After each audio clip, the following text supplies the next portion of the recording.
me. I'm a man. I'm 40. They don't call timeout. It's on its way. Does it stay true? Yes! Wow! Colorado is shocked Oklahoma. Here's the snap, the place, the kick is up, the kick is long enough, the kick is good! Good! See you later, alligator! 4th and goal from the 10. Pritchard, straight drop, goes to the fade on the other side. Bradford, touchdown, USC! Flynn, Scott, I don't know. I don't think so. No way. Kentucky wins. 3rd and 7. And Flynn is back to throw from the end zone. Oh! Touchdown! Ryan will fire. Oh, my goodness. Open for a touchdown is Calendar. And right to left. Sharply pulls away, hands it to Travis Thomas. Runs it right side. He'll be stopped. And so will a 43-game losing streak for Navy against Notre Dame. The Illini win it over Ohio State 28-21 at the Horseshoe in Columbus. Warhawks coming away with one of the biggest wins of their careers. Here's Flynn. Deep, intercepted. Matero Richardson, Arkansas wins. WAC champions. As he threw for 495 yards and 5 touchdowns. The Pitt Panthers have pulled a stunning upset over the West Virginia Mountaineers and denied them a place in a national championship game. Well, congratulations to the LSU Tigers. I have an important question. Go ahead. What is Brittany doing with her life? Who? Brittany. Brittany who? Spears.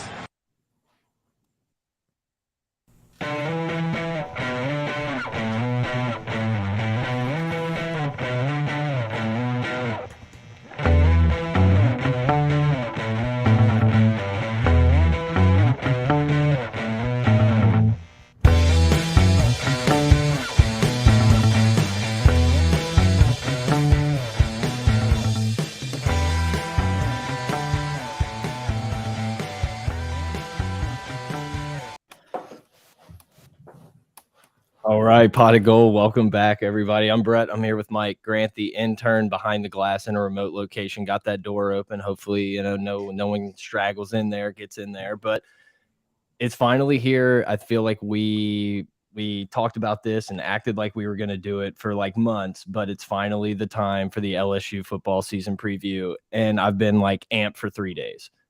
Yeah, it's been pretty damn exciting. Yeah. It's been super exciting with this offseason. I think we're all kind of, I don't know, eager to go. I think the guys go in this week to start fall practice. So possibly this is like tomorrow. It's like the final stretch. I think it might be at the end of the week. I don't know. We don't know that date.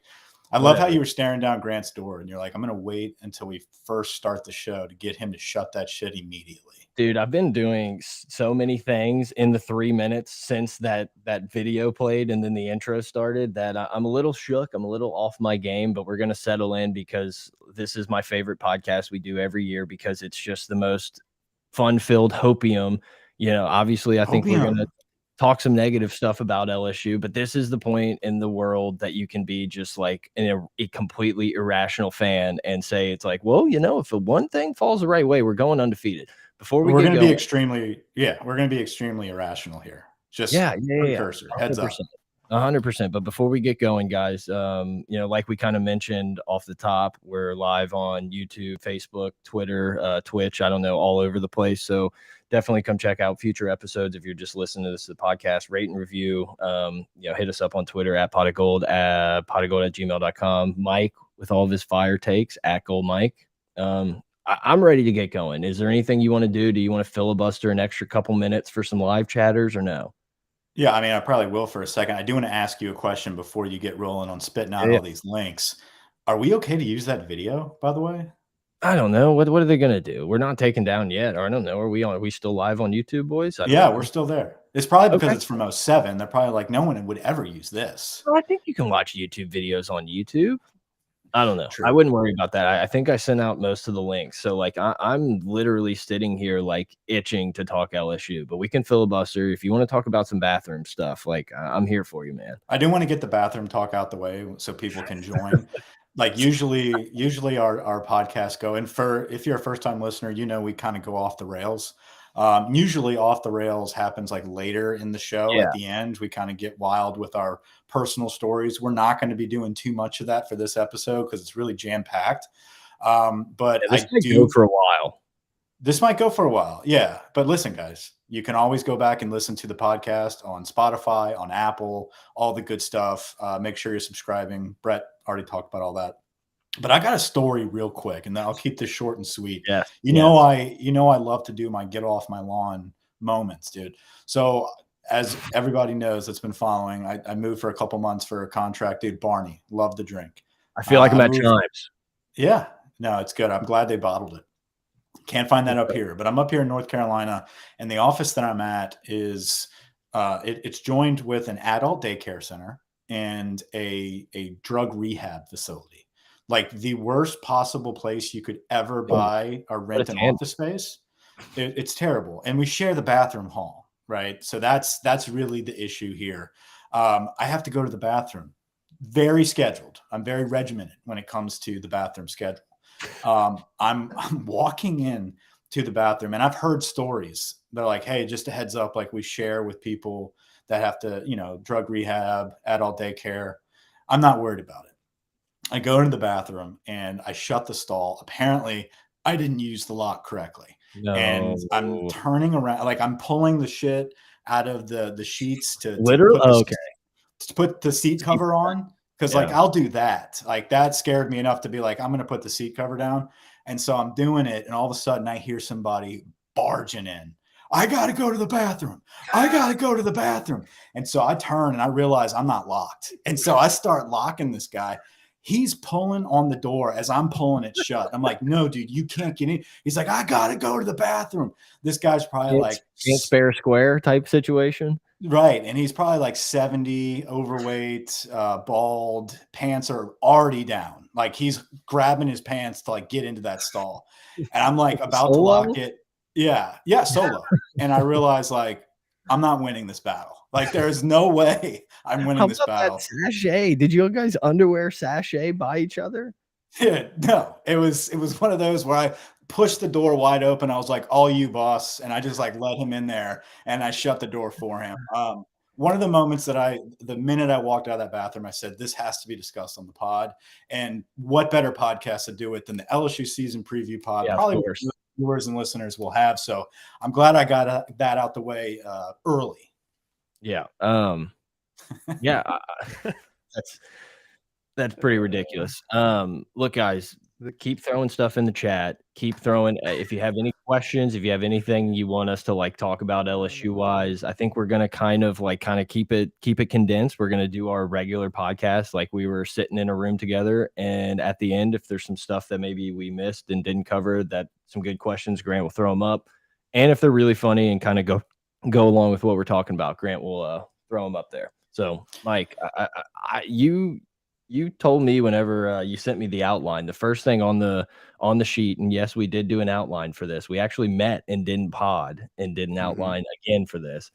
It was about the culture change, and I think that's like the absolute perfect place to start off the LSU football season preview, because like that's literally like objective number one. Yeah. So the season theme, right, has to be the culture change. Brian Kelly takes over a very toxic culture. And everything to this point has kind of been, rainbows and kittens, man. Like everything's been working. Great band, by the way, Rainbow Kitten Surprise. Okay. But it has been a very enjoyable process so far. That would happen with anybody, to be honest with you. You'd have to hire a complete dud to not be excited during the off season. It's truly going to be in season where we see this culture change actually take effect. Everything to this point has been perfect. The hardest part's going to be when we start into the season. And in particular, Pate did a really good job of saying this. It's like when we encounter adversity, I really believe it's that second loss. Like when that first loss happens, I think, we're not going to have people jumping ship. We're not going to, obviously we're going to have some idiots out there. We have a great fan base. I'll take that back. We have a great fan base, but there are some people that will immediately throw Brian Kelly under the bus the minute we lose one game. That's irrational. That's idiotic. Yeah. That second loss, it's not just about the fans. It's about that locker room. And like Pate was talking about, and I totally agreed with him, and it's not like this offseason has been easy to buy in because you're not competing. You're not facing adversity yet. Yeah. It's when those kids face adversity, not Brian Kelly, but it's when the kids that are faking it right now, because there's always some leftovers that didn't leave or transfer out that want to buy in, but they're just not all the way aligned yet. And aligned is something that we're going to be talking about a lot in this podcast. But it's after that second loss where it's going to be the job of those coaches and the job of Brian Kelly to really hone everybody back in and say, don't fall back on this quitter mentality and really gut it out and finish this season, because you still have everything in front of you. And I think that's really the biggest task for this year. It's not how many wins can we do. It's not how many championships do we get? How many touchdowns is Besh going to score? No, it's about, are the kids going to buy in by the end or by the middle of the season if we have a couple losses? That's going to be the turning point. Yeah, I agree. That was definitely a really good listen. And it's one of those things that I listened to and I'm like, damn it, he's right. It's off season, all I can do is sit here and just look at the Mason Smiths, look at the Allie Gays, look at all these guys and just say man, we are going to be so good. Oh my God, no one can touch us. But the reality is that this team is most likely going to drop a couple games here, maybe one they shouldn't, probably a couple that they should. And it's going to be how you react. Is there going to be leaders there that are pushing the team to go out and play their ass off against Arkansas after a second loss coming at Bama? I don't know. It's going to be Brian Kelly. We talked about it before whenever we were, planning this podcast out. It almost feels like Brian Kelly's been at LSU longer than he has. It's we're just going into the first fall camp because everything feels so structured and so professional. And it just kind of feels like for our entire lifetime, we've talked about oh my God, LSU is just a ticking time bomb. They're so talented, but it always came in this one every 4 or 5 year stint. And I feel like that has to relate somehow, some way to the disorganization of the program. I think, I don't know. It's just now what's going to happen when LSU is just steamrolling and that consistency? It could be. Well, these guys aren't used to winning. Yeah, exactly. And these guys aren't used to winning. And I don't know if did you watch that video that LSU put out? Apparently they want you to buy it for an outrageous amount of money. Something like that. A month, yeah. Yeah. So, but anyway, I watched the preview for it, and Jacob Hester was spot on about what he was talking about. Is LSU set a model, or Nick Saban had a model of a process, right? And how it takes time, and it's got to be an organized structure to win in the end. Les Miles and Ed Orgeron kind of developed, or Les developed it, Ed carried it on, this process of win and go to the NFL, put out your highlight tapes, be part of DBU and go to the NFL. And they were selling that, get in, get out as soon as possible.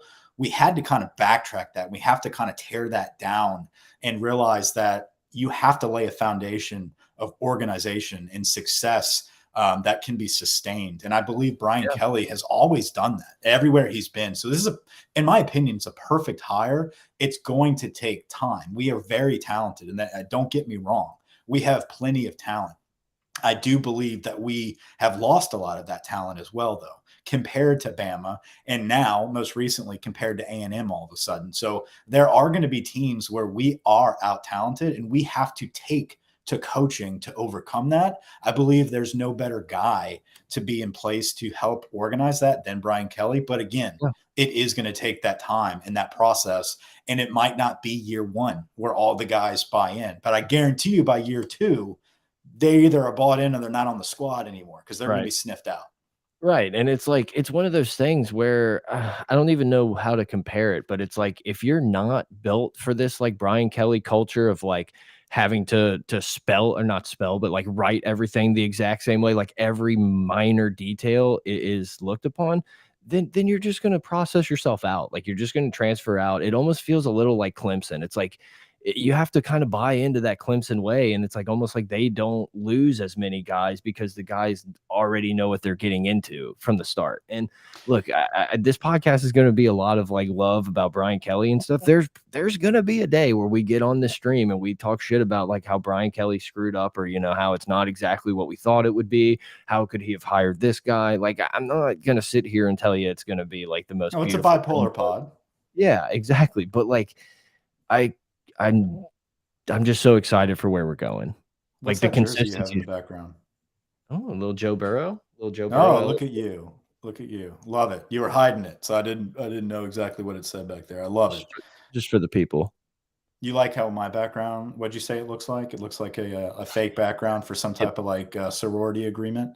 Yeah, it looks like you're in Microsoft Teams and you have you do marketing and you do all these like calls with all these outside companies that you're consulting for, but it's just fake. It's like a green screen. Like, it's not real. No, this is all real. This is all real. I can pat the bed. Link me to Mike's shirt. Love it. Where did I get this shirt? Dude, I really think this is, I don't know. I have no idea. I'll figure it out and I'll give it to you, Otis. I'll figure out where I got it from. Nobody's looking for a Gap $9.99 V-neck? No? Dude, I think I might have gotten this shirt. I got it online. I got suckered into an Instagram ad. That's exactly what it was. Like, I actually bought something from Instagram, and that's really hit or miss. I think I've bought some really sick New Balance kicks and this t-shirt. Other than that, everything's been fake as hell. Don't buy off Instagram except for this. But moving forward, I think one of we're going to get into a lot of the position breakdowns. But I think going into the season, obviously culture change is the biggest thing. And a lot of people are going to brush that off and say, oh, well, that's something that you can do in the off season. Brian Kelly already changed the culture. No. This is a ongoing process that's going to continue into the season. The next biggest hurdle going into the year, and I think it might drag into the season for quite a few weeks, is some of these question marks. And the biggest one is quarterback. So I think we're close to 20 minutes into this pod already, and we haven't mentioned the quarterbacks yet. It's going to be truly the biggest question leading up. I mean, right now, going into fall camp, it's like, hey, who the hell is our quarterback? Because everyone's got an opinion on it. No one has given any leaks. I say that. We do have, so I haven't sent this into the group meet, but I do have some connections on the team right now and on the staff.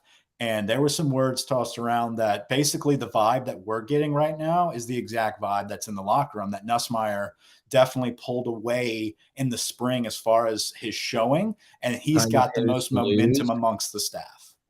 Yeah, kind of. Not his to lose. Like, it's just, this is not an irrational thinking that like we're not just pumping Nuss up for no reason. Like, it's got the lead in turn one. Right. So that is that is the biggest question mark going into the season is quarterback. We've got a four-headed monster. They say it's the most talented quarterback room in the country. I do believe that it is very talented. One of those guys is not really in that competition because he truly is the future, I believe, of the Brian Kelly era, and they don't want to screw him up right now. And that's Walker Howard. I think Walker Howard is extremely talented, and he's a guy that Brian Kelly will win with, but he won't win with immediately. And that speaks a lot of Brian Kelly of, I don't have time to develop you right now and to get my national championship year 3, year 4. It'll come, but I need to perform immediately right now with some of these more experienced quarterbacks. So I am going to pull in a transfer from Arizona State with Jaden Daniels, and I am going to pull Miles Brennan back out of the transfer portal, and I am going to pump up Nussmeier. So you have 3 guys that are competing very heavily going into fall. I find it very interesting that there really is no clear-cut guy. Yeah.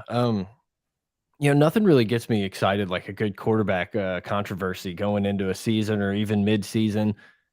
But if this one feels different, like it legitimately feels like LSU has 3.5 guys that could go out there and get you your 7-8 wins that are projected by the media and by Vegas. And it's cool to see because that going into this competition, like at least the guy that wins this job is going to be like serviceable enough to win all the games we should. Like, can we decide? Can we pick out that dude who can go get you those extra couple games every year? I hope so. I hope so. Look at Derek. Look at him. Just look at him. I wanna shout out Grant real quick. Grant, the intern here. Who knew that it took us going remote for him to just like go all out in his job duties of being the true intern / producer of this podcast. These images, all the diagrams, everything you see on here, he put together. So huge shout out to Grant. These look awesome, by the way. Yeah, Grant is crushing it. Got anything, Grant? Your mic's not on, dude. You're muted, Grant. That's is why a big pod. No, stop. This is why you do not ever give the pat on the back, because then he's going to be muted. He's like, look at me. Oh, look at me. And then here he goes, try to talk mute. I'm just saying this is a huge pod, big pod, the official LSU preview pod. So we had to go big. You go big or you go home. I don't know if every week is going to be this, but this week. No, this is the standard from now on. I want images. Yeah, this is it. This is it. I don't know what we're going to have images of. Who knows? But this is really cool. Yeah, dude, I love it. The Rom comment for Grant truly is. It's John Rom down there. I do believe you have a little bit of Dustin Johnson mix in you. A little. Yeah. On a good day. Yeah. This is more of the. Never mind. But let's go back to the quarterbacks, and I do want to go and circle back and kind of go through each one of them here. Well, okay, hold on, because I think this might surprise you. In the last 30 hours, I've changed my mind, and I think Miles Brennan takes the first snap, and Jaden Daniels finishes the game against Florida State, and Jaden Daniels is the quarterback. For the whole season? I mean, obviously, I think it's, not week to week, but I think a guy could jump up and win it and maybe finish the season. Maybe Nussmeier gets his shot and comes on, but the more I think about it, the more it just feels like Miles Brennan gets that first snap as like here's your bouquet of flowers on senior night. And then maybe we'll see. Maybe he's diamond it up, maybe not. And I think Daniels gets put in for a special package and then just starts running wild and doing some electric shit. And they're like, well, fuck, this is our guy. But what kind of sap story is that if he takes the first couple snaps and all of a sudden they're like, all right, thanks, Miles, you're done. And that's it. Hoorah, your time is over. It is what it is. I don't know if Kelly is Les Miles. That's a total Les Miles move. Exactly. My brain has been melted by one, NCAA football, and two, just living under the Les Miles and the Ed Orgeron regime of well, let's check with his dad to see if his dad's cool with this, or anything that sounds so ridiculous. That's the shit that happens at LSU. And is it no, do we have the CEO and Brian Kelly now who's just a consummate fucking professional, and that shit doesn't happen? I don't know. Look, your take there is not surprising. I definitely think there's so many different possibilities between those three guys, and Nuss came on late. It really was between Brennan and Jaden Daniels, and Nuss kind of emerged in the spring. And that's why I side with Nuss, is just because he began to receive that coaching and then he started to shine. That's the biggest takeaway from the spring for me, was that Garrett Nussmeier is a kid that has always grown up with a coach. He's had a quarterback coach in his face 24/7 with Doug Nussmeier as his father, obviously. Straight hogging it. Yeah, no, always a dog, always hogging it. Definitely Copenhagen straight. I don't think Garrett is that type of cat. He's more of a Zen guy like us. But I do believe Garrett Nussmeier has moved forward into receiving coaching. He didn't have coaching worth a shit last season at LSU. He moves forward this year, this spring, with Mike Denbrock, Brian Kelly, Joe Sloan. And who emerges out of that group during spring when you finally get true coaching? Garrett Nussmeier. So I think he's a guy that's only going to keep getting better, and he needs that structure. He's a firecracker, dude. You don't know what's going to happen with this cat. He can go crazy and throw it, 500 yards a game, or he can throw 500 picks a game. He's got such balls. His confidence is incredible.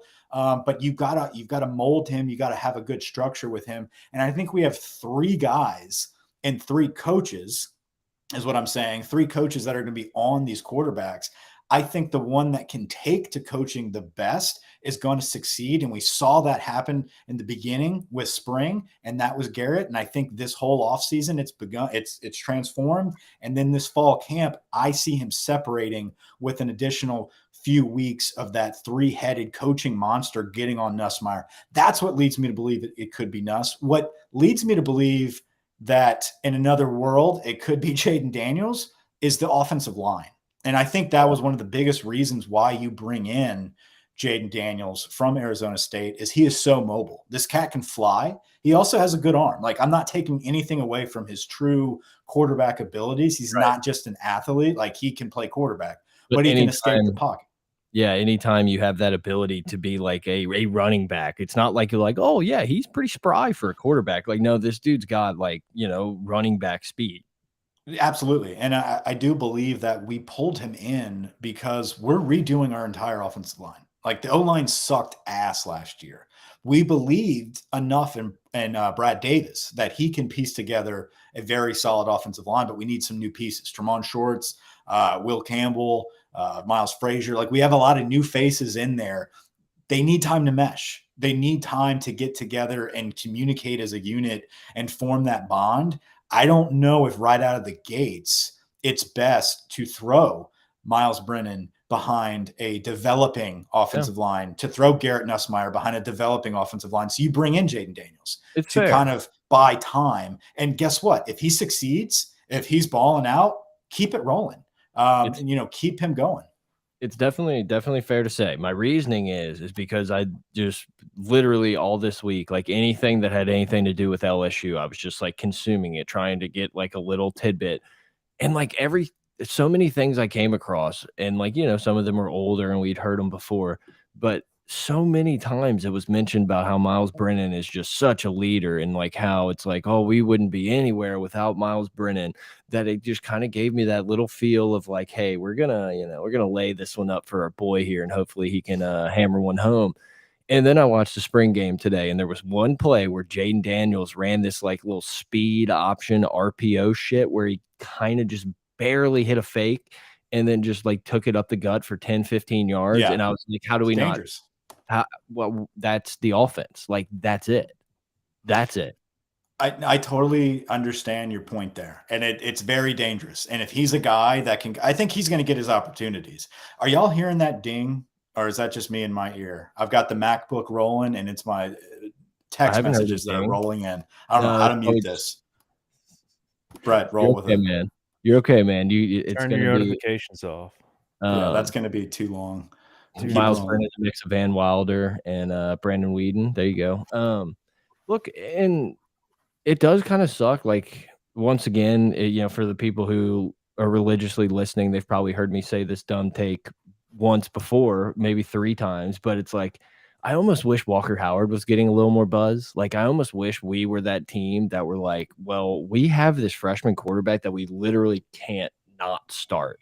And it just kind of seems like it's like, yeah, no, we're fine. We're going to just kind of cruise into this one and let this guy, ease into it. And he'll battle it out next year against a guy who's going to now have 10 to 12 starts.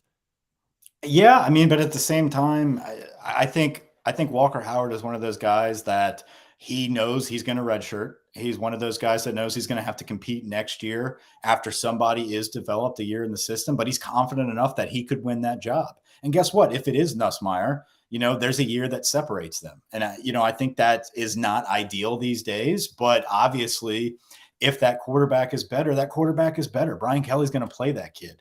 If Walker Howard's better, he's going to play Walker Howard. And if Walker Howard isn't the guy, then guess what? It could be old boy from Woodlawn, who, Ricky Collins goes ahead and decommits from Purdue. That's somebody that we could definitely see committing to LSU in the next coming weeks. But I think we're about to get into an era where we're going to have guys leave. And I'm not throwing that out there, but that Walker Howard's going to leave. Yeah. But I think what has to be appealing is we are going to get to a point where we're going to develop our quarterbacks well enough, and we're going to have a system in place where it's going to be worth your while to wait your turn here. Like that is what it needs to be. And I think Brian Kelly knows how to do that. And so I think he's going to play the best player, and that best player is going to lead a championship football team. So why would you not want to stick around to do that and get those couple years in the system? I think Walker Howard's a legacy player. He's a different kind of cat. I'm not worried about him leaving. But anybody else, I understand that concern. Like that, that's totally valid. I mean, every time you listen to something, all they talk about is like, oh my God, this QB room is just so stacked, set for the future. And it's like, guys, there is no future anymore. Yeah, we did this before. There is no future with quarterbacks. You have to be on a 2-year contract with some of these guys to figure it out. And like some guys might stick it out. And like obviously you're gonna have Miles Brennan who's gonna, I don't know, get Social Security before he leaves campus. But it's like for the most part, these guys want to play football. And if they don't feel like they have the opportunity to have a spot, they're gonna try to go play somewhere else. So I think Miles Brennan, for me, is the perfect security blanket. He's the perfect backup for this team. He's somebody that we can always block. Yeah, I mean, exactly. But I mean, if either of those cats, if Nussmeier or Jaden Daniels goes down, you have somebody with Miles Brennan that can come in and absolutely take charge of the team and not throw dangerous passes, somebody that understands the offense. So I do believe that Miles Brennan is a guy that's so valuable to this team, maybe not as the first starter, but is definitely a great value and an asset to have. And what a guy, right? To stay on the team, stay through multiple coaches. I mean, shit, dude, I feel like I was in college when Miles Brennan was being recruited. Like it's insane to think about.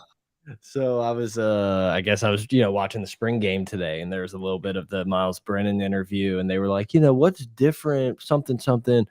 And he was like, oh, I mean, just like the amount of like tight end use. And I was like, buddy, if you were like 2 years older, Les Miles would have showed you tight end. Yeah. That's absolutely right. He barely missed like the ultimate of like, hey, we're going to put like 3 tackles at tight end and see what happens.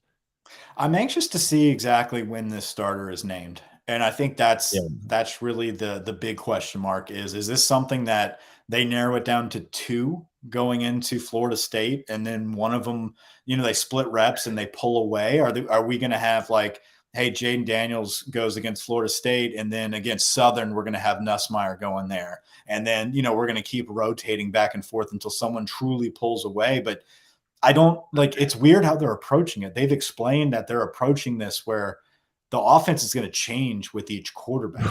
Right. So that's something that like, that's a detriment to the rest of the players. Like, hey, we want to get in a rhythm, in a groove where we don't want to be running this playbook, and then the next week, all of a sudden we're focused on a different playbook. So that leads me to believe that like they want a guy, and they want that guy to just run it from game one on. Yeah. And, like doing research for this pod, I went and looked up a few Cincinnati games, and I just kept watching, and it's just like Jaden Daniels is the guy. Like it's just like when you watch, he's very similar to Desmond Ridder. And I understand that Brian Kelly's done stuff with like a bunch of different types of quarterbacks. Blend, I'm sure Dan Brock has done the same, at Notre Dame and other places. But it's just like you watch that and you're like, how are those guys in the offensive room, at least Dan Brock, like, well, I know exactly what to do. Like this dude's is just more athletic, maybe a better arm. Like, and obviously we're stepping into a big conference here. It's not the AAC or whatever. And I think that goes into another kind of question mark that we'll probably discuss as we keep going through this pod. But there's just a shit ton of like unproven SEC talent that's like on this team, whether you talk the coaching staff, whether you talk players. Like it's just one of those things, like we can be super hype. And I think LSU's as talented or more talented than most of the teams they're going to play. But it's like, I don't know. Like, I don't know if these corners from all these different schools, and I get it's Ohio State and I get Oklahoma State had a good defense, but it's like, are these guys going to be able to just like walk in and be studs? I don't know. No, that's the second question mark. That's the biggest, like if there's 2 main question marks on this team going into the season, when we're focused on like position groups, it's quarterbacks and it's defensive backs. Cause I truly think that this is a talented unit at DB, but it's very unproven together. It's very unproven in the SEC when it comes to our standard at LSU, but these guys have experience. You go out and piece together all Big 12 corner Jarek Bernard Converse from Oklahoma State, And like you just mentioned, Oklahoma State was a very good defense. Okay. This guy goes against lights out offenses every single week. And this guy was an all Big 12 corner there. You got all Sun Belt corner Makai Gardner, Ohio State corner Sevyn Banks. You got Greg Brooks and Joe Fouché, two Louisiana guys. Also Converse is a Louisiana guy as well. But you've got those two cats out of Arkansas. That's a lot of talent, and you're asking them all to play immediately. So I think those are the type of growing pains that you're going to see from LSU is, yeah, you've pieced together this like pretty talented squad, but the communication aspect of that, the cohesiveness of a defensive back room is so important that it's going to take time and some hurdles to go over against some talented offenses before they truly mesh. And I do think that, having Jay Ward back there will definitely help.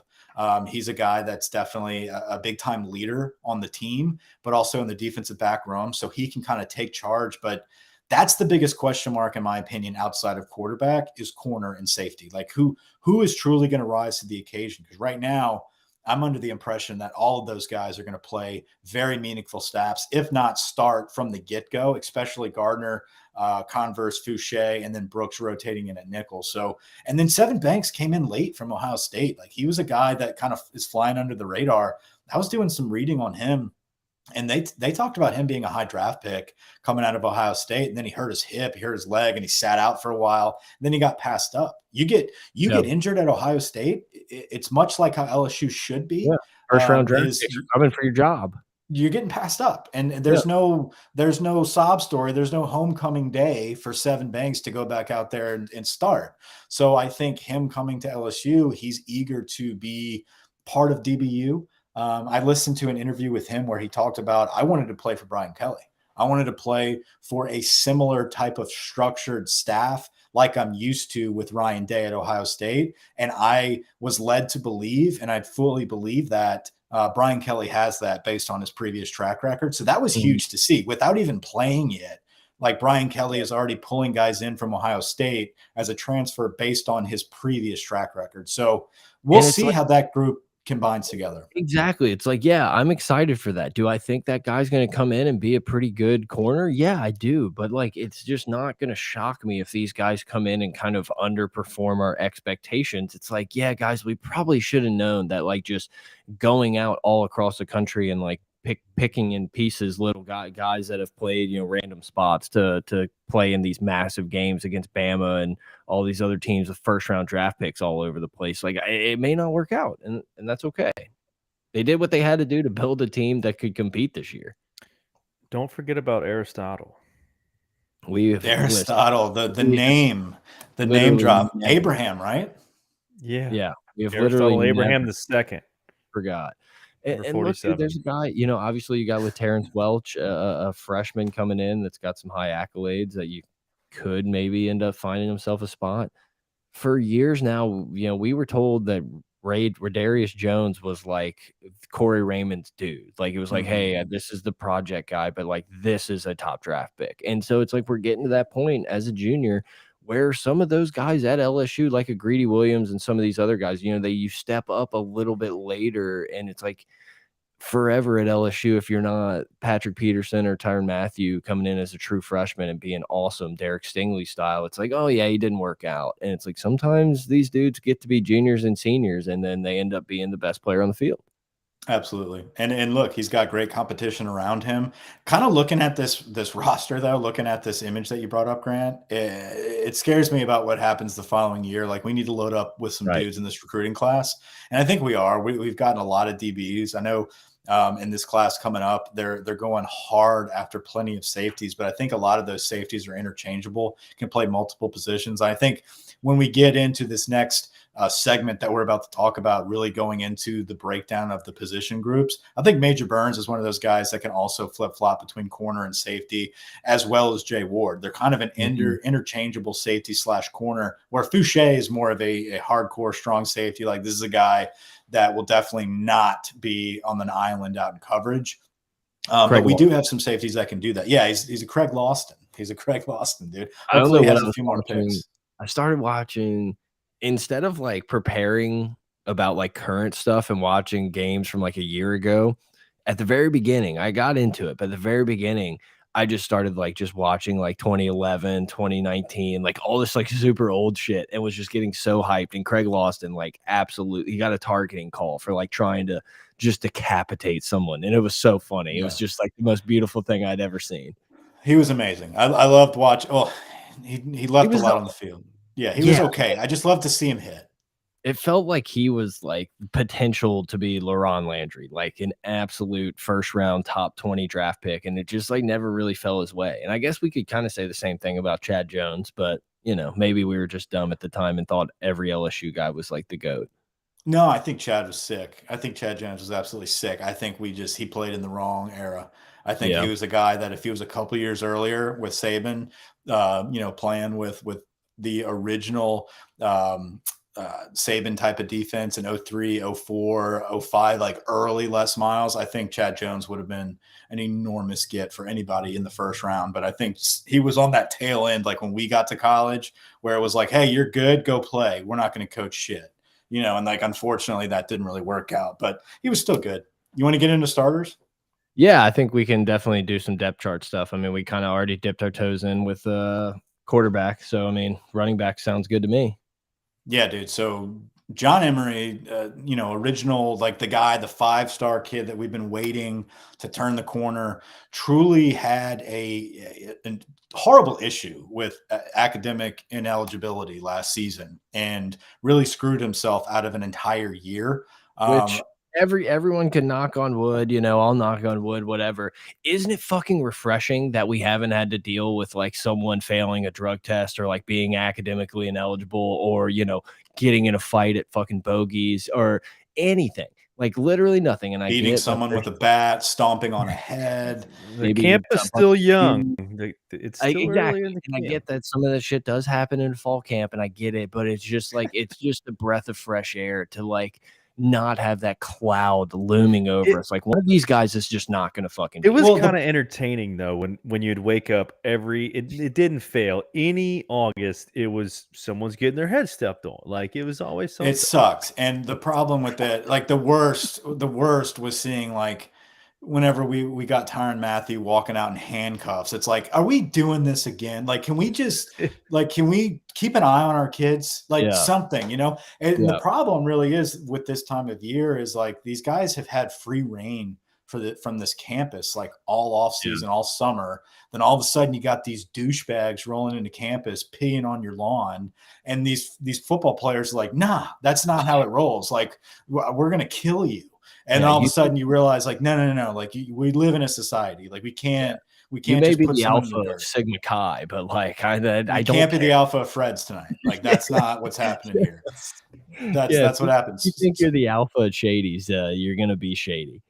But we have John Emery coming back. And I think John Emery having the year off, I think it built perspective for him. And I hope that, like, that's my hope going into the season, that John Emery has turned a corner with the perspective of this is my bag year. This is the year that I have to take to everything Frank Wilson is teaching me. Everything that Mike Denbrock is telling me to do, I have to do it. There is no 80%. It's 110 every single play because I have the talent to do it. I just have to receive and process that coaching and put it forward. And I think he's spelled by somebody that has a lot of quality reps in him, a transfer starting running back from Penn State with Noah Kane. I think that will be just kind of to wrap up on Emery. It's like, Emery, literally, we sat on the LSU preview pod in 2019 saying that John Emery was going to be the freshman that took Clyde Allaire's job week 6 and, was going to be the dude. Like this guy is in that line of the Fournettes and the guys that have come through LSU with just all-time expectations out of high school. Like, what you were getting. And he's gotten to LSU, and it really hasn't super worked out. And it's going to be a good story to watch. Like, hopefully it does work out, and he shows why he was the top running back in his high school class. And it's just like, I don't know. I mean, this dude's got all the talent in the world. There's just no excuses now. It's like you can't blame Ed Orgeron for not making sure you were in class, not making, not any of this other shit. It's like, guys, it's just on you. If you're not here putting in the work, then Noah Kane's going to come get you. Mari Goodwin's going to come get you. And we're fine with that. Yeah, Trayford Bradford. Did I butcher his name again? Trey Bradford definitely is a guy that's going to get some snaps. So that's going to be exciting to see. But to answer the person's question here in the comment, that's Father Matthew. Father Matthew, appreciate the question. Thought he was a freshman. So John Emery is like we talked about, one of those guys that's very exciting to watch. He's got all the tools. He's the guy you watch his Destrehan highlight tape and you think, man, this cat is going to come in and immediately be what we saw from Clyde as when Clyde had his 19th season. Like, that's what we want from John Emery. John Emery did not take to the style of, like, in 2019 when he was a freshman, he did not really understand, I guess, how to receive that type of coaching. You had guys like Joe Burrow throwing him out of a play because he didn't know the play exactly right. That was a lot of pressure. I don't think John Emery was prepared for that type of pressure just yet. Yeah. And plus, he had Clyde in front of him. Like he's a guy that, and plus you're splitting reps with TDP. He just didn't take the initiative to be the guy immediately. Sophomore year, it was a flop. Like, no one wanted to play that year. Who gave a shit about 2020? Yeah. And a kid like John Emery, who needs a little bit of that extra motivation, a little bit of that extra coaching to get everything out of him because he's got so much potential. That was not the year that you're going to get it from him. And then all of a sudden he's ineligible. So, like, we really haven't seen John Emery roll. And the little clips that we have, he's a star. He's one of the most dynamic guys with the football in his hands. He's gained weight. He's done everything right in the offseason. He's gotten his grades up. He's got Frank Wilson now on his ass. And I know Frank talked a lot about how he's very close with John Emery's family. It's more of an Uncle Frank in the literal sense to John. I think this is his big year. So to answer the question, I think the rotation is when John Emery gets tired. Because I think John Emery is a guy that fits this offense perfectly. He's dynamic. He's a great SEC back. He will be a great SEC back, and this is his bag year. I expect big things from John Emery. I think Noah Kane is going to be a surprise to a lot of people when it comes to somebody that can come in that short yard situation. And I think that Goodwin is actually going to be one of those surprise backs that has more to offer than just a short yardage guy. I think he's somebody that can take it around the outside, that can get those outside zones moving and break away. This kid's good. He's got breakaway speed. He's going to be in that rotation as well. So I think all three backs are going to get a lot of playing time, but I would bank on John Emery turning the corner.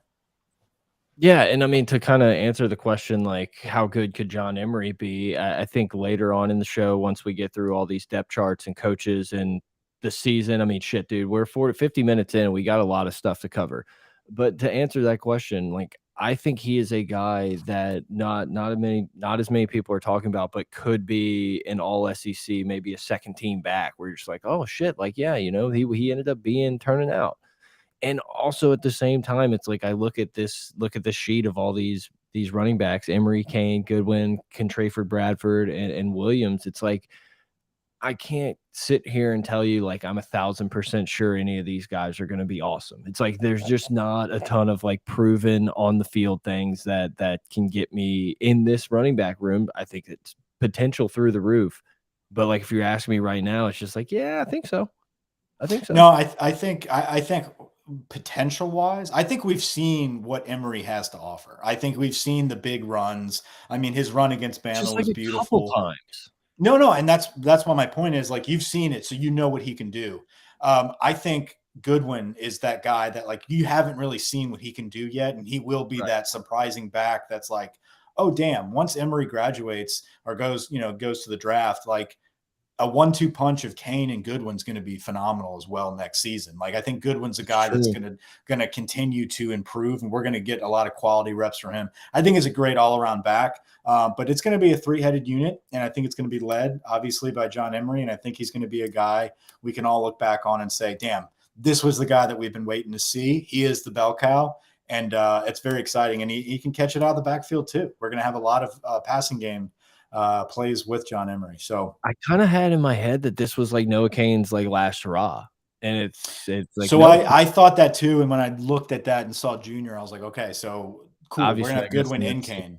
COVID type, maybe extra year. But anyway, like, yeah, I don't know. I just kind of had in my head that like he was going to be a 1-year guy. And it's like Noah Kane is a guy that a lot of people were very pissed LSU lost out on or didn't recruit hard enough coming out of high school, had a great freshman year at Penn State, and then some injuries kind of caught up with him. But like, I mean, dude, he's a guy that can contribute in some big football games for sure. And someone in the chat said, I don't know if Grant could pull it up, but like, obviously a lot of this stuff, a lot of the running back room is going to depend on what the offensive lines looks like. And let's move right into it. So left tackle, you've got, if the line is improved, all the stock skyrocket. Yeah, absolutely. 100%. So starting at left tackle, Will Campbell is slated to be the starting left tackle immediately. True freshman out of Neville High School. What the hell? How does a guy like that walk in and become the best lineman on your roster? This guy's sick. He's going to be a top draft pick. Like everything that we've been hearing about apparently is lining up in the fact that Brad Davis and Brian Kelly are okay with starting him out of the gate. That's what it looks like. So growing pains will be had. Yeah. The story is a few days into camp, everyone realized who the best offensive lineman was in spring. Yeah. Yeah. So you got him as a staple for 3 years right there. And it starts week 1 against Florida State. What's exciting is you probably have Lance Hurd coming in from Neville as well. Supposed to be committing sometime soon. He's going to be a guy that's in the rotation immediately as a freshman as well. So you could have 2 Neville Tigers coming right in and playing for LSU right out the gate. That's pretty exciting. But I want to talk about left guard Tremont Schwartz. And by the way, precursor here, this is our opinion of who's going to start. Like Will Campbell, they've talked about. Tremont Schwartz was there in the spring. I just want everyone to understand everything we're saying in this podcast is all hypothetical in our opinion. We don't really know anything about who's going to start where. This is just kind of how we see it. I see Tremont Schwartz being a stud coming out of East Tennessee. Starting wide receiver 1. We know that. Yeah. We got that one down. Remember the name Tremont Schwartz. I think that left side with Will Campbell and 52 Tremont Schwartz is going to be animalistic. We're going to see some road graders. They're going to be guys that are protecting well, but also that 1-2 punch going up in that zone read, man. I think we're going to have a lot of good runs on that left side. Center is a question mark. Center is a question mark. Good one. Good runs, good one behind Tremont Schwartz from East. We got to pick that one back up. It caught legs for like a week and then it disappeared. Grant, can you bring back up the offensive line sheet? This list, man, there's a lot of names on this list, and there's a lot of names that are sophomores and juniors and guys that LSU recruited in that Ed Orgeron regime that was like, oh, well, if these guys turn out, if these guys do this, and it's like we're kind of at that point where a lot of these guys are going to have to prove it. And I think something that's probably not mentioned enough, we hear a lot about how great the strength and conditioning has been and how all these guys are doing this stuff. Like, I'm curious to see about the O-line boys. Like, it's all great to have your wide receivers a little more cut. John Emery saying, his quads are sick.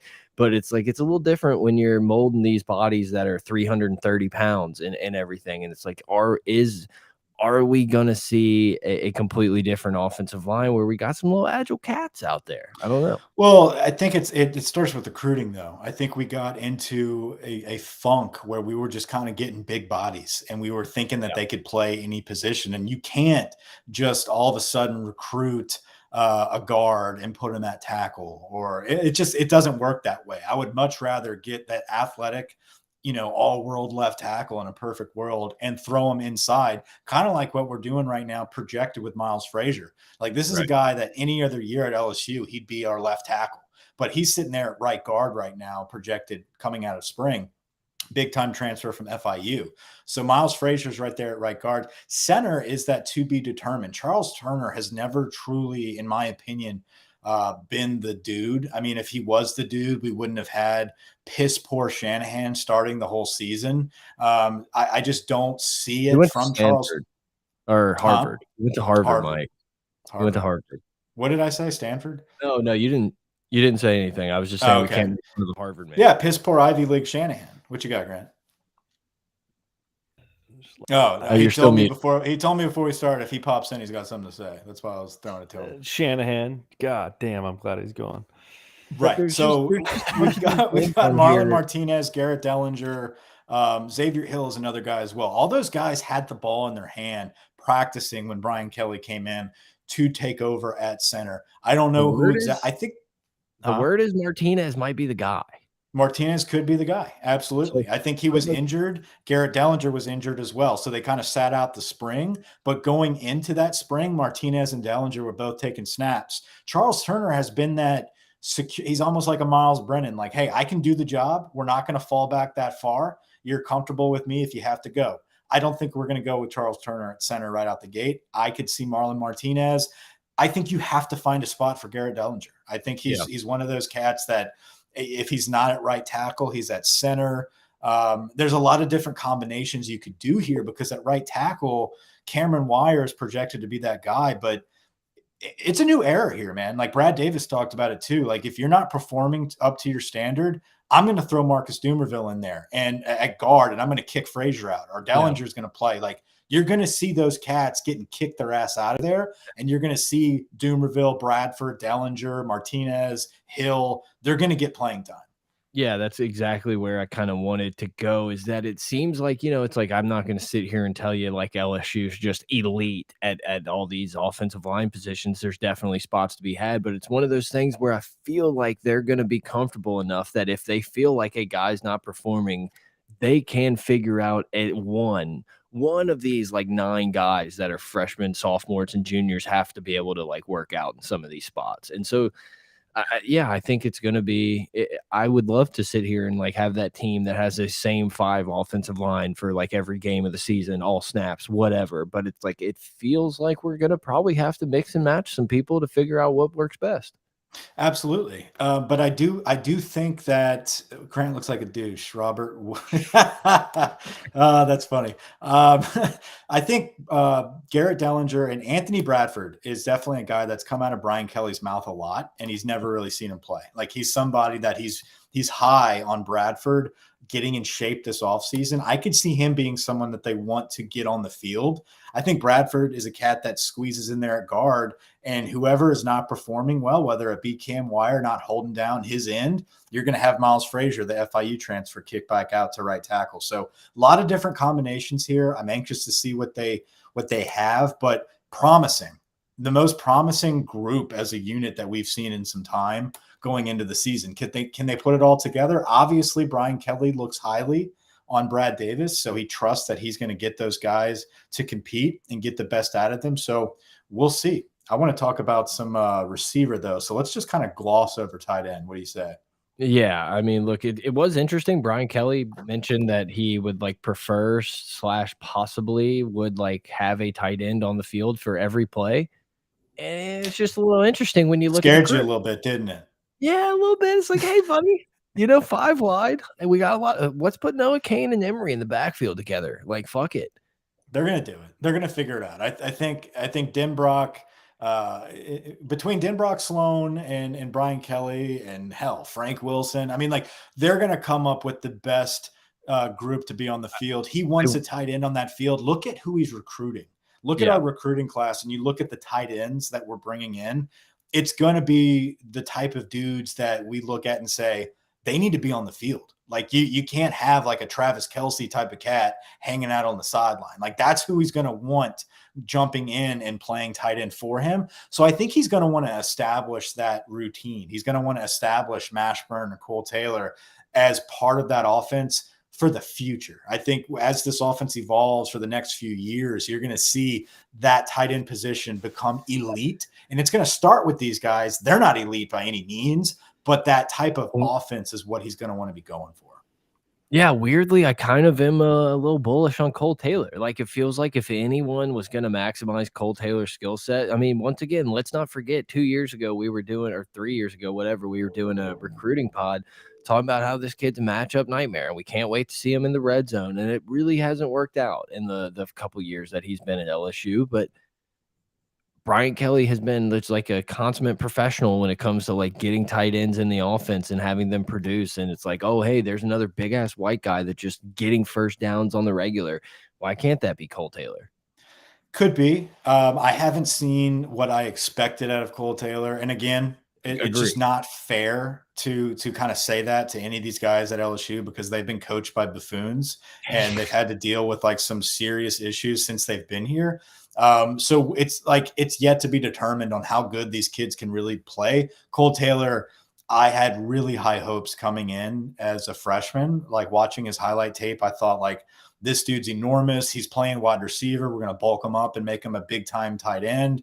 And he just kind of looks soft. When he's in there blocking, it's like he doesn't want to get hurt. It just – there's a lack of physicality that I'm just kind of like he's got to do more. But I think Brian Kelly is in a similar boat where he's thinking, I want more out of him. And I'm kind of surprised at what I saw in the spring game. I expected him to be a little softer, and he looks like he's gotten a little bit better. Yeah, I mean, he called him the wrong name, and he said he's shown that he could be more than a pedestrian football player. If that's not a compliment, Mike, if that's not a ringing endorsement on who the starting tight end is going to be, I don't know what is. No, maybe that's just a northern thing. Maybe that's just a Yankee slang. It's just like what, like I just can't imagine Cole Taylor getting home, like nestling in, like watching the game, and he's like, "Oh, coach talked about me, called me the wrong name," and he was like shocked that I didn't suck ass. Like it was just one of those things. Like he saw me, but like I don't know. Chris in the chat posted, "I'm going to be sad if we don't roll 3 to 4 wide receivers all the time." And it's like I think Denbrock. I think we're good on that. I think once again, I still like I'm picturing a zone read offense, a RPO offense in my head now, and we're going to have a lot of receivers. I'm not going to worry about it. No, I think and to Chris's point, I think it's going to be one of those deals where we're going to have to prove it on the field. And I think once we start getting those matchups, once we start utilizing Kayshawn, Besh, Neighbors, Brian Thomas, like I think they're going to see that as well. Like we're so used to those guys. Like we know what LSU receivers can do. I think Brian Kelly and Mike Denbrock and those guys, they're in that Midwest. They're in that, hey, we're going to have a tight end involved in this offense. I don't think they truly know. Like these guys are very seasoned coaches. I'm not going to like take that away from them.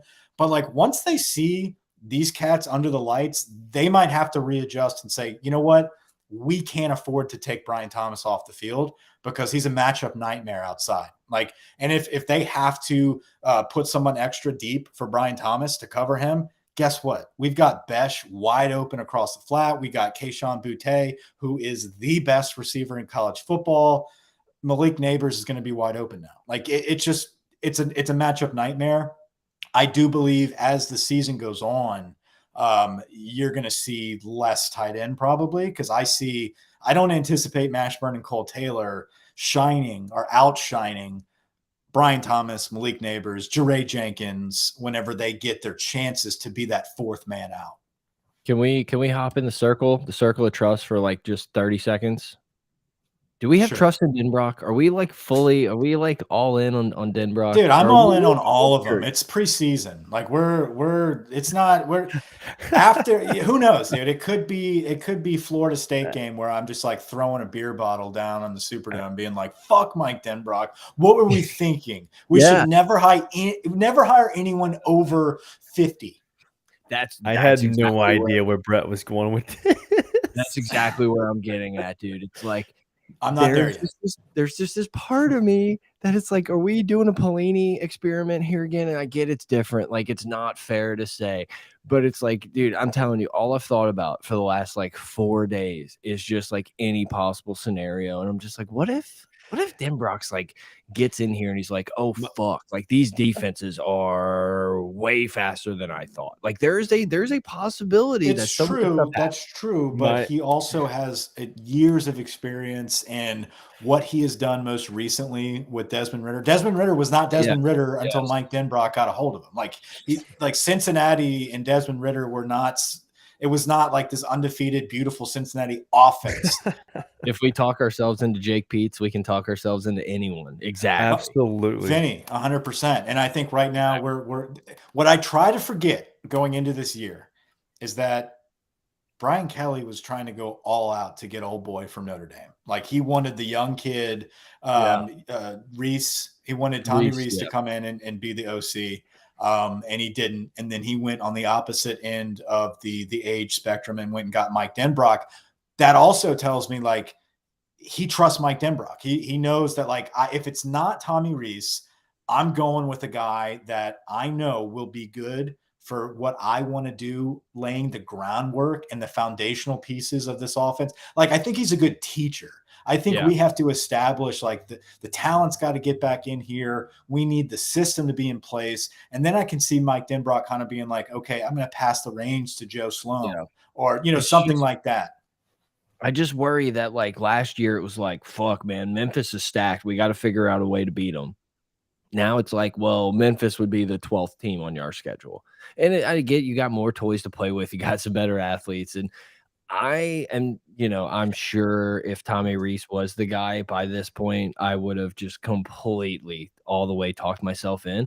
But like sitting here right now, I feel like I would probably be a little more wary of Tommy Rees than I would be of Denbrock. No, dude, you'd have a Tommy Rees poster. I would. I get that I would be sold, but dude, like I'm watching some of these like old Notre Dame stuff, like a couple of Notre Dame games. I'm just like, sometimes they're okay. Like sometimes they kind of suck ass in the red zone. I know what it's like to watch a team that can't score in the red zone, and it really fucking sucks. But they also don't have Keyshawn Boutte. They also don't have, those type of athletes. And I truly believe that you utilize those guys at LSU with Mike Denbrock. I think we're going to see. Just tick profile. I know, and we'll get to, because we're going to get to coaches. So let's hold off on that. Grant, you wanted to say something about Denbrock real quick before we move on to the receivers.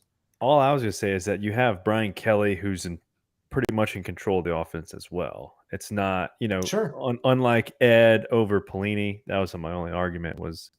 I get what Brett's concern is, and I agree. I agree too. I'm not there yet. But I feel like we also have a coach that can put his foot down if shit gets that bad.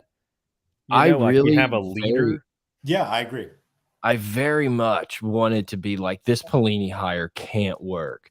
And I got sucked in because guys like Jacob Hester, like, you don't understand nothing. No offense to Jacob Hester, whatever, good guy. But he's like, you don't understand. Like Pelini, everyone loves Pelini. And you're like, okay, I guess, like, I wasn't there. I didn't like play under the guy. I don't know. Maybe he'll be fine. And I'm like, every day, I'm like, I should have just stuck to my guns, being like, this will be a disaster. Because like immediately when we hired Pelini, I was like, this can't work. And then everyone's like, no, dude, he's just at Youngstown because he just loves the area. And it's like, okay. So, okay, let's go to receivers. Let's go to receivers. We'll get into our coaching debate. Go play interview, brother. I've got my 4 as Boutte, Besh, Neighbors, Brian Thomas. I think those are like the top guys, in my opinion, that you can't keep off the field. I know some people want to throw in Kyron Lacy and Jure Jenkins before. I think everyone is cool with those 3. I think it's that number 4 of Brian Thomas that there's some arguments to be made. What about Brian Thomas started like 10 games last year too. I was kind of perusing the rosters and like the bios, and it was like he started like 9 or 10 games. I was like, really? That's interesting. I agree with you, man. Like, obviously, when you look at this wide receivers room, it's a complete embarrassment of riches. All these guys, like someone said in the chat, all these guys are Louisiana guys, which is awesome to see at a skill position. That is tight. And, a lot of these guys are really young. Like, obviously, Boutte is going to be playing in the NFL this time next year. But all these other guys, you can outside of Jure Jenkins, you could kind of see on the team. Malik Neighbors is another guy that, like, one of those that I could see maybe not, like, sneaking into an all-SEC team, but one of those guys that, like, the entire league knows about that's not talking about, like, preseason, that gets no preseason hype. I think Neighbors could end up being that guy who maybe has like a ridiculous amount of touchdowns and just kind of catch some eyeballs. But it's like an embarrassment of riches. Like I said, it's like if you're telling me like Chris Hilton is like the 2nd or 3rd like guy off the bench, we're in a good spot. Agree. And same with Kyron Lacy. I think Kyron Lacy coming in from UL is a really good player. Jure Jenkins, there were some of the coaches were talking to Jordy, and I remember it stood out very vividly that like his best asset is he's good at being dependable. He's a guy that can always come in and perform for you, just like he did with the touchdown winning catch against Texas A&M last season. He's a very dependable guy that is a leader. I think Boutte and Besh, that's a 1-2 punch that's so freaking dangerous. I was about to say dangerous, like a child. But he is unbelievable. Boutte is unbelievable. I can't wait to see a Kayshon Boutte that is fully healed, fully ready to roll. Are we laughing at the comments? What are we doing? Sorry, I got lost. I was gonna say we're gonna have to. Holy shit. I always thought Grant was an Asian when I listened to the pod. No idea why. That's unbelievable. Can we just leave that comment up the whole time? Yeah, that one might just stay. That one might be the backdrop of the YouTube. That is an all-time chat comment, the albatross. That was huge. I think we're gonna have to finally get involved in the chat a little bit and argue with our good friend of the program, Lamar K. Stevens, saying that he's not sure about Besh. Not sure about Besh. Well, I am. Yeah, no, Besh is going to be the dude. Let's let it play out on the field. I think Besh is definitely number 2 for me.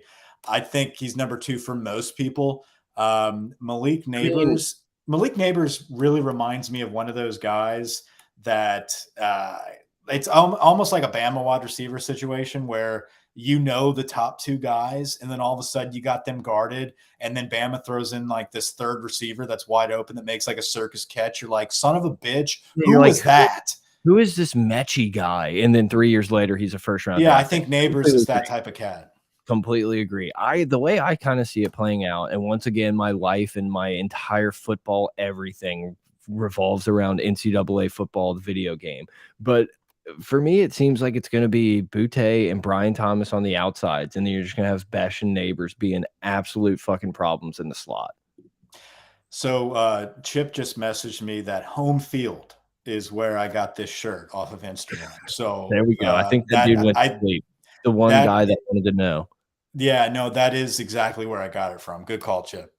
So let's go into defense here. So I'm gonna just put the cherry on top of the Jack Besh situation right here. It's like, do yourself a favor and go watch Notre Dame games. Pick a fucking year in the decade, and just go watch and have in your brain Jack Besh, and you're just gonna see all these white dudes, Samardzija or anyone else in the world, just like making these catches wide ass open, and you're like, that's Jack Besh. That's because he's white.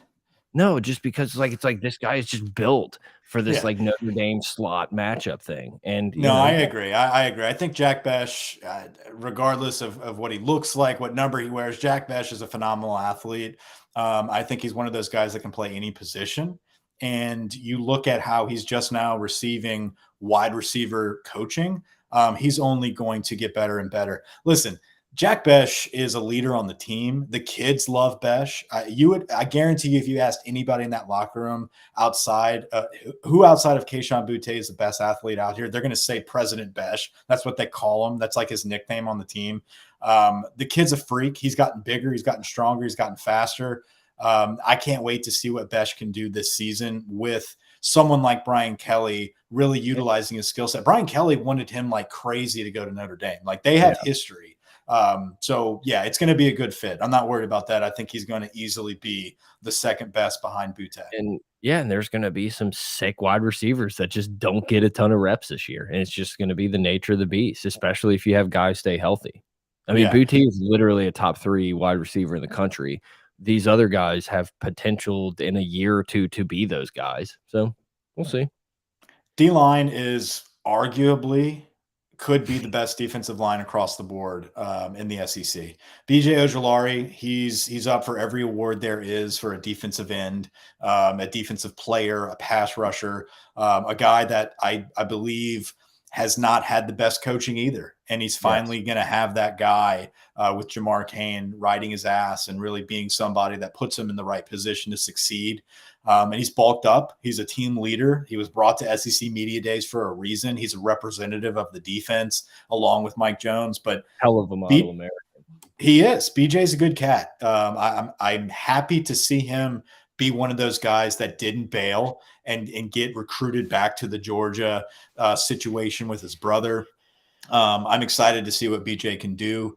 Jacqueline Roy, I mean, this guy is up for another amount of awards. He's also projected to be one of the top draft picks from the defensive line group, a guy that's not really talked about enough. Like he's in everyone's projected D-line draft class, but like no one wants to mention that going into the season other than NFL scouts. Like Roy is going to be a problem.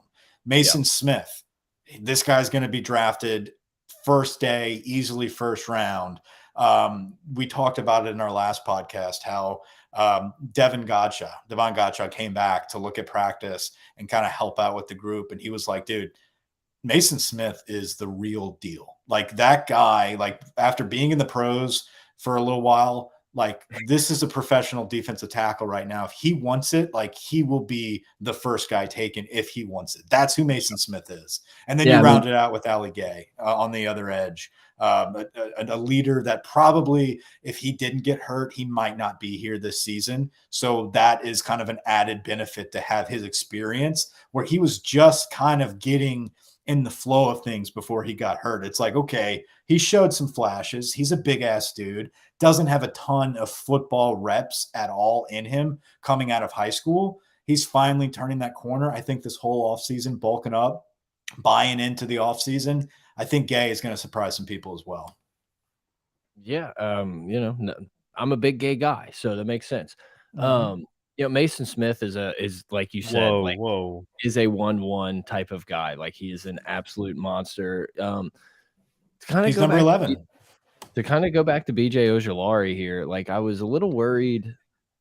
I'm interested to see, and we're going to talk about Matt House. I'm very interested. I'm very excited for the defense. I feel like just because of this Brian Kelly stuff and quarterback controversy, like defensive schemes and what House is going to do has just been like completely overlooked in these like these 6 months since he's been hired.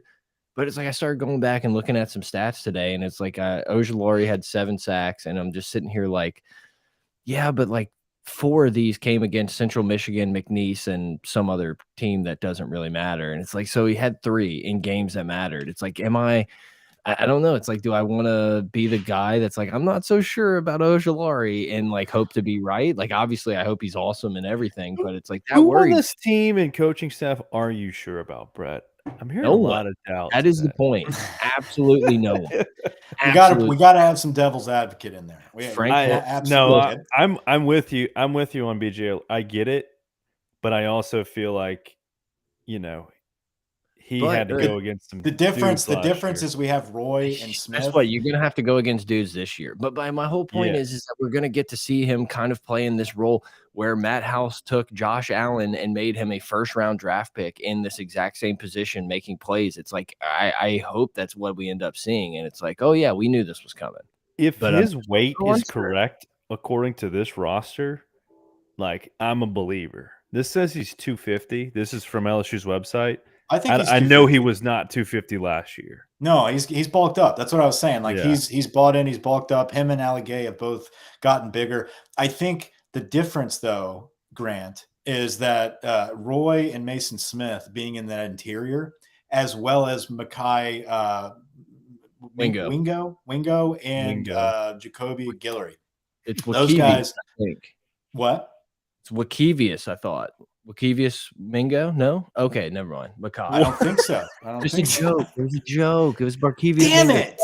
Damn it. I know. He's talking about Wingo. No, but I think Roy, Smith, Guillory, and Wingo, that like 4-headed monster in the interior frees up so much with those edge rushers that you are going to get less of a protection against Ojulari, and he will be free more this season because of those 2 animals in the middle. I think that's where Ojulari kind of has that potential to break out as a star. I think he is better than like an Arden Key. I think he is better than a Barkevius Mingo. I think he's that type of character, but I think he's just a little more solid. I think he's a little more stout than those cats. Ali Gay is just one of those secure guys on the edge there. So overall, I think the meat and potatoes are going to be right there at D tackle.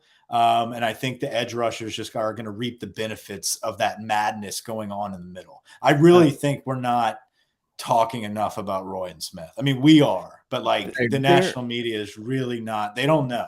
Yeah, well, it just kind of it reminds me a little bit of that 2011 when everyone was talking about Montgomery and all these guys on the end, and it was like actually like Brockers and I just blanked on the other guy's name. Benny? It's like actually Brockers and Benny Logan were like the main piece of that D line, and then it's shown how they've just had great, really solid long NFL careers.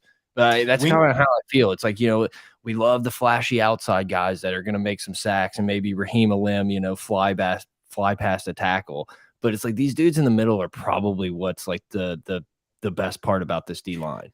And here's one thing: the national media isn't talking about Roy and Smith. We are, but you said Jacoby and Guillory and Makai Wingo, they're going to play a lot.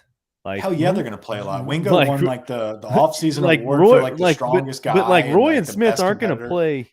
Yeah, that's what I'm saying. Roy and Smith aren't going to be able to play every snap. Those two guys are going to have to never wish for injuries, but we're kind of slim if you think about it up there in we have some really good players, and then there's not who's next after those four. Savion Jones.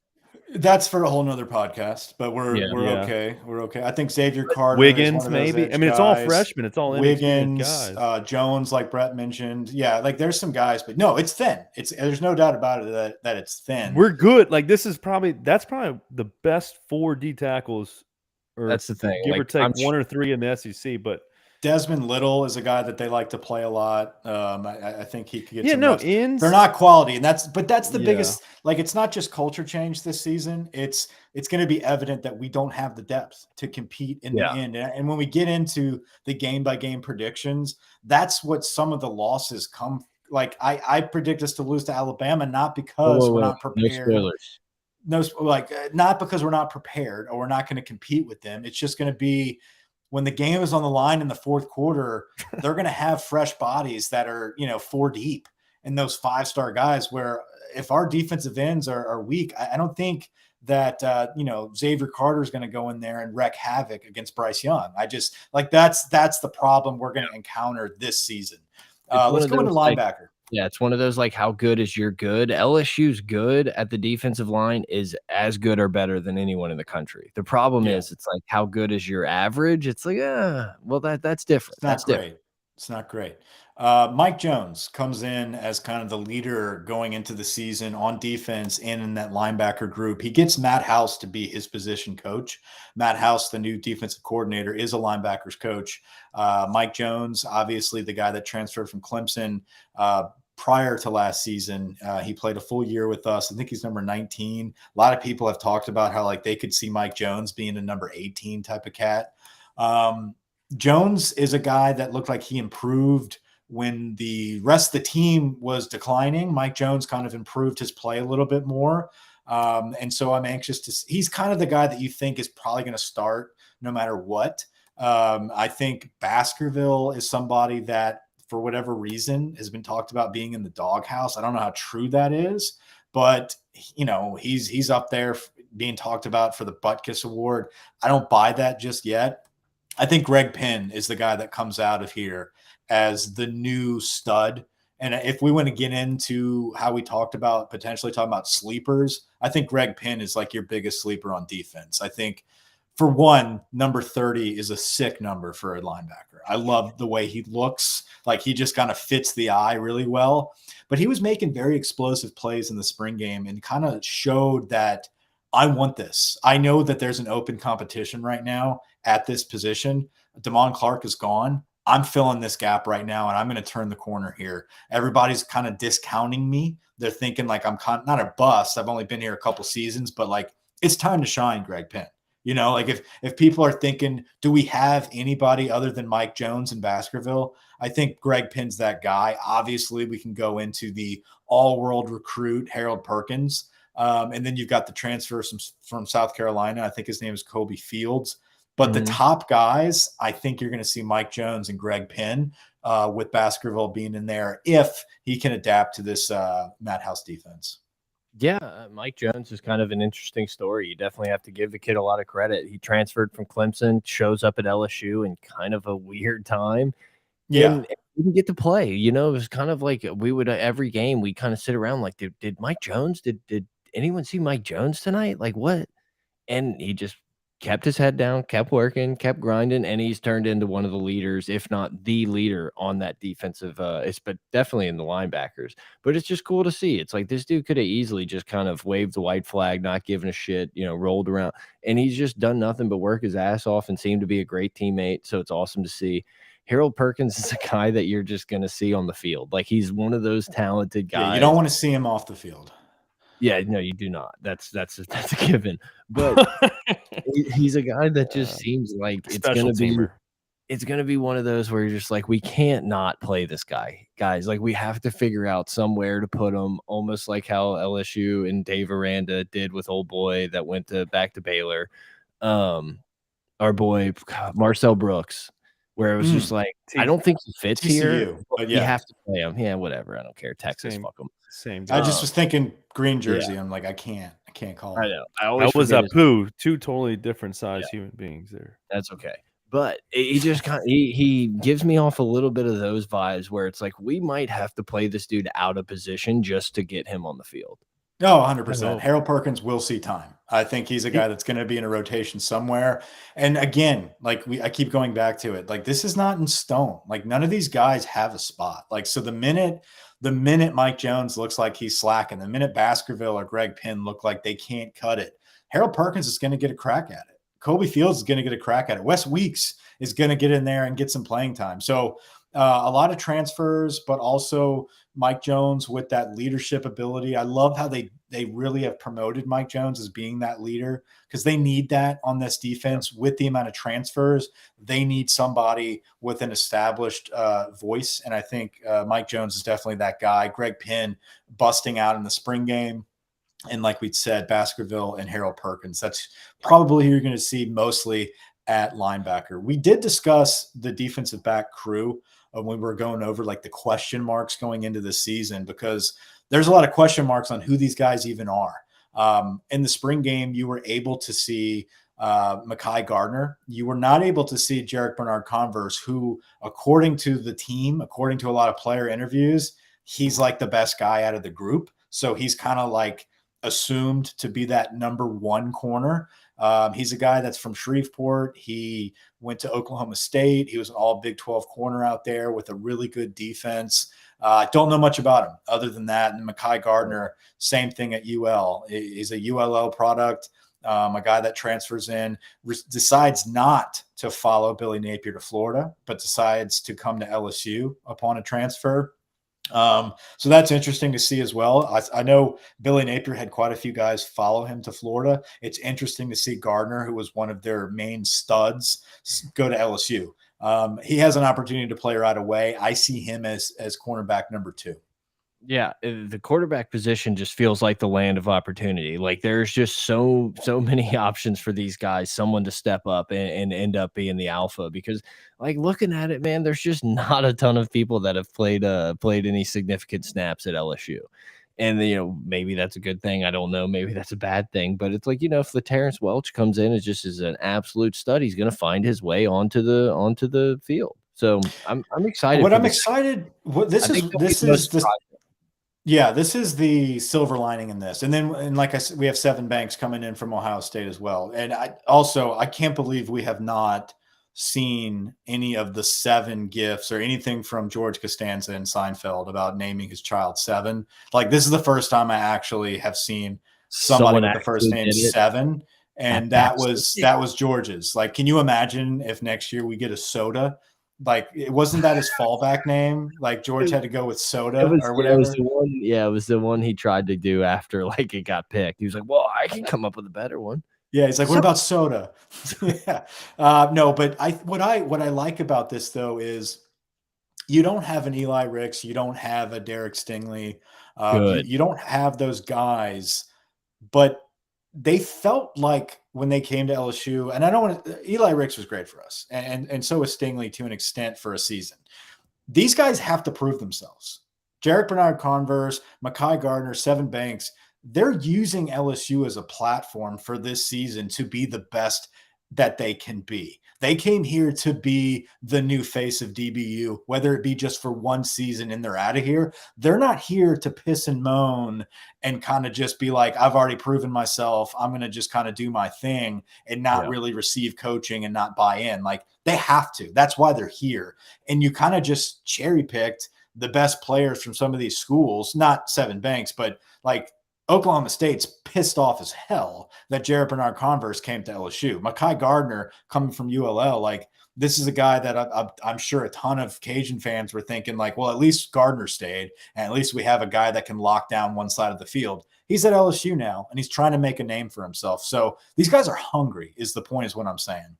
Yeah, I think that's a good point, that these guys are going out there every week, like trying to put out good film to get drafted. And it's not some like, oh no, I already know I had that pick 6 or I did this, or like, you know, I was told I could be a first-round draft pick out of high school. It's like these guys are just going to have to go out there and play. And I feel like we have enough guys. And a lot of this LSU talk, you know, especially D-line and secondary and just around the board, and it goes back to depth. It's like, you know, this team has to stay healthy. And if this secondary can stay healthy, I'm not too concerned about it. If you have guys having hamstring injuries or a broken bone here and like missing 3 games here, that's where it's going to start to get a little dicey. Absolutely. You do have some swing players, though, at that nickelback position. And I specified the nickelback position not only because it's a good band, but because we do have some depth there. I think Greg Brooks coming over from Arkansas, and Sage Ryan. Sage Ryan is a cat that like we expected to see shine right out of the gates. And I think those expectations were a little misleading. I think he's one of those cats that came out of a smaller school that was just so dominant. He played every position. And so when he's truly focused at DB, he needs a little bit more development. And he's got all the athletic ability, but I think he has to hone in and focus on that defensive back position. And when he does that, Sage Ryan will succeed. I do believe Sage will eventually turn the corner. Is it this year? We will see. I don't know. Like going into the season, I think he's going to be heavily in the rotation at both nickel and at safety. Greg Brooks, though, is proven. Greg Brooks comes from Arkansas. Yeah. Another cat that is a Louisiana player with Joe Fouché that transfer in that dominated in the spring. Apparently, Greg Brooks was all over the place, forcing fumbles, forcing turnovers. He will play. Joe Fouché is going to play right out of the gate at strong safety. And I think free safety, you're going to have Jay Ward. I know someone just mentioned Major Burns in there. Major Burns is definitely going to be that guy that I have in here. Looking at my notes, Major Burns and Sage Ryan to get ample reps at all positions. That's what's so versatile about a guy like Jay Ward and Major Burns, is that these guys are all going to need breaks. These guys are all going to need depth, rotation.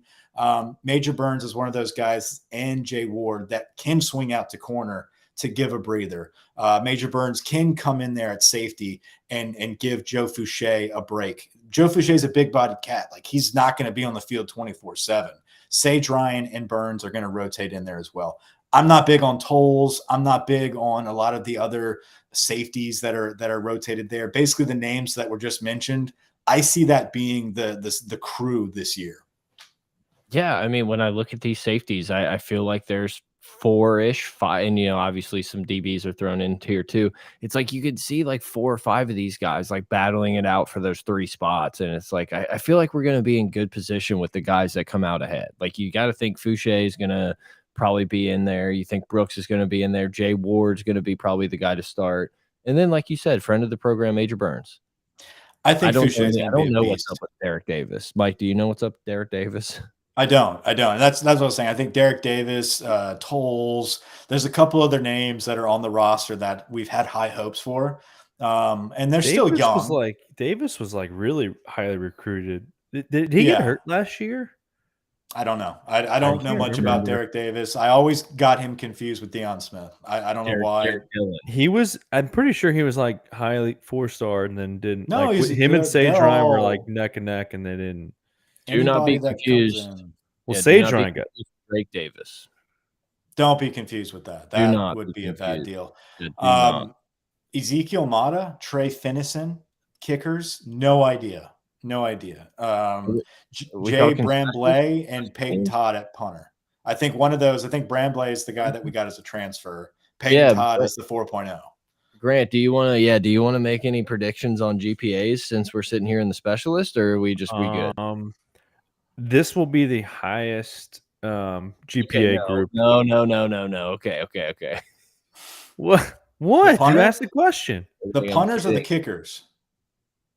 The punters. Actually, take that back. I could see Brand Black.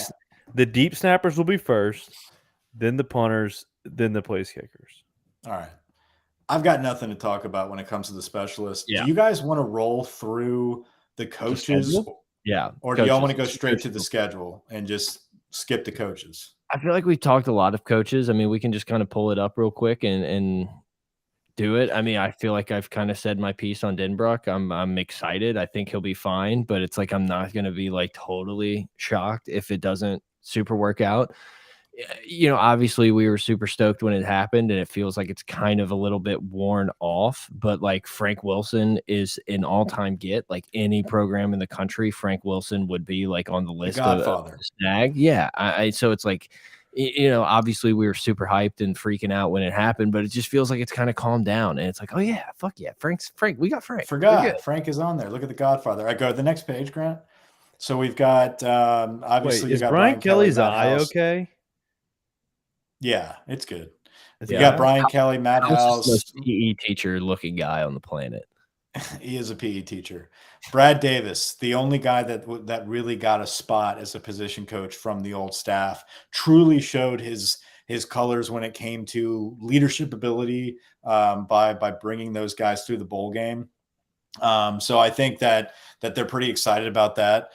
Wow, fuck the specialist, huh? Yeah, I mean, like dude, we're at an hour and 35. Like, how long do you want us to dive into Ezekiel Mata? Have you seen this kid's picture? Like, that's the only thing I know about Ezekiel Mata. He's got like a mohawk blonde tip haircut. Hopefully he can kick. Brad Davis, offensive line. Hopefully we have people who can make some field goals and hit some punts. Like, what do you want me to say? Yeah, I'm sure we'll have a good kicking specialist. Joe Sloan, quarterback coach. I love how we pulled in this guy after being at La Tech for nearly a decade. I think Joe Sloan adds that aspect of focus to those quarterbacks where Mike Denbrock can really get an outside view, a bird's eye view of this offense and not have to hone in on the development of the quarterback specifically the whole time. Joe Sloan is also a very, very good recruiter. And I think that really helps us with that North Louisiana fractured relationship that we're trying to redevelop. I think Sloan is a big get there with that. Polian. That's Rudy. I mean, like that's Rudy from Notre Dame. That's what he looks like. He's the special teams coach. If we want to talk anything about special teams, Brian Polian is a very good special teams coach and a relentless recruiter. That's something Brian Kelly always talked about. It's gotta be really kind of fun to be like head of recruiting. It's like, hey, I get to just pretty much like create this team. Yeah, it's also got to be scary as hell. Because the minute like a kid burns you, it's like, well, did you not see that coming, Brian? It's like, well, I mean, I don't know. Texas offered them a Lamborghini, and we gave them another Charger. So sorry. But it's like, I have a little bit more confidence in a guy like Polian, who I understand, you know, he's boys with Brian Kelly and all that, but it's like to take a challenge like it is at LSU, to come into a roster that's extremely depleted, you know, you're going to have to hit the portal and all that stuff. And to kind of leave your little cushy, I wouldn't say cushy, but, you know, nice gig to come to LSU and do that and like know you're going to be competing against Nick Saban's best recruiters and you know, Kirby Smart's best recruiters, just down the board, A&M's bags of cash and their NIL fund. And it's like, it's a guy that welcomes that challenge and like wants to take that. It's like, that's what makes me excited, because you know he's not like going to half-ass it. Well, and he's got a crew around him that are going to be, I mean, you got Frank Wilson, you got Steeples, you got, you know, Kane, Hankton. Like, there's a lot of cats that have a lot of strong recruiting connections as well that can guide Polian and be like, hey, man, stay away from that school. Like, you're wasting your time. Go all out at St. Aug. You know, like this is where, like, they might be acting resistant right now, but these are the cats that we need to dial in on. So I like how we have a lot of very experienced minds when it comes to recruiting our state, but that national perspective with Brian Polian, especially like that Midwest as well. It's probably a very good model where we can plug and play now with our other guys that have those true connections with the staffs and these high schools and these local coaches to really kind of catapult it to the next level. Carrie Cooks, I don't know much about Carrie Cooks. Yeah. He's a safeties coach. He was at Notre Dame. I know enough about him like everybody else. I don't know what to truly expect. I think there's a reason that he was joined together, though, with Steeples, and they have like a split of safeties and corner because I think I don't think they wanted it all to be Carrie Cooks. You needed that young, up-and-coming guy to replace Corey Raymond. I think that's Steeples at that defensive back, a kid. He's like our age, a guy that truly rose. In the coaching world, rose in the coaching ranks pretty quickly. He took a St. Louis, Missouri high school and turned them into a powerhouse very quickly. And then he was yanked straight to the pros. He went straight to the Minnesota Vikings. So I think that's a big get. Yeah, I mean, it's a great story. He pretty much said he talked to Brian Kelly and just talked football with him whenever it was like kind of recruiting and stuff, and just kind of, kept in touch, and now has this opportunity. I love the potential of this coaching staff. Like I said before, is there going to be guys here and there that didn't work out or maybe take other jobs or something else? Like, yeah, sure, that's going to happen in every program. But it's like every one of these positions seems to be well thought out. Like Jamar Kane, like imagine firing that dude. Like, can you imagine? You're screwed. Yeah, like he's got a job for life just because no one has the stones to fire him. Can you imagine trying to take his picture? Can you imagine the poor little lady that's just like, all right, I'm here to take the staff pictures.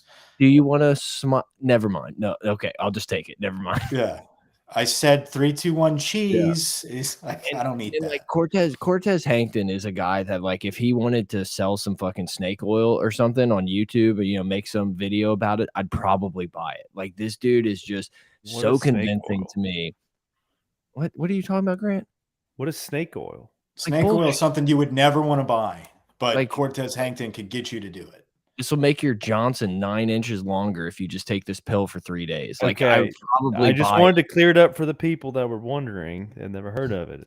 Got it. Cortez Hankton, though, he's the child of 2 NOPD officers. He's a St. Aug alum. He's very big in the community. Like, he's been at Georgia for 4 years, by the way. So, like, he's been part of a very good program with a lot of success. Of a dynasty, not dynasty, but the building of a national champion. He has been part of a rebuild of a program that has established themselves as the shoe-in in the playoffs outside of Ohio State and Alabama. Georgia is one of those teams that it's always discussed. Cortez Hankton was part of that build, and he's got those recruiting ties. He's a very big, I'm not going to say activist. He's one of those guys that puts together a lot of foundations. He's big on like community development and relationships. That is enormous when it comes to recruiting New Orleans. So I think not only is he a talented receivers coach, as a recruiter, he's going to be lights out.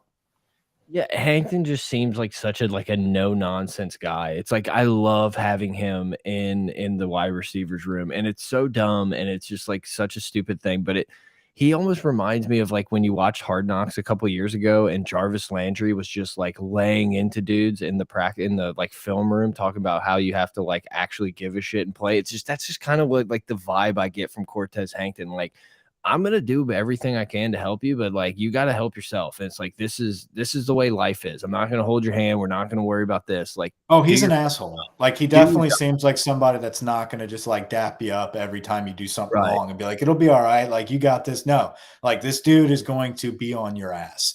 Yeah, I wouldn't trade Kane and Hankton for anyone from Chris Wilson. Yeah, dude, I'm excited about him. I'm excited about all of them. And then Jake Flint, strength conditioning coach. Obviously, he's gotten a lot of exposure this offseason. We've seen a lot of videos of him. He really just reminds me of my old buddy Stu from back home. Yes, dude. He looks just like if Stu would have stuck with strength conditioning, like he'd be Jake That's Flint. So true. Yeah, look, man, I'm just going to sit here and hold my opinion on Flint. Like, everything coming out is talking about how everybody's great. Like, let's see it. Let's see it when we're sitting in the Superdome. Like, I hope to look to you in the first quarter and be like, man, our guys look good. Yeah, so September 4th, Florida State, Superdome, game 1. Grant will be in the suites. We will be in the upper decks, but that's fine. Slumming it in the higher sections. No, we'll all be in attendance. It's going to be an exciting game. I can't wait. Flying in. I think we're going to briefly go over each one of these games and kind of give our rendition of what we anticipate. I think physically, Florida State is outmatched here. I think LSU comes out with their hair on fire.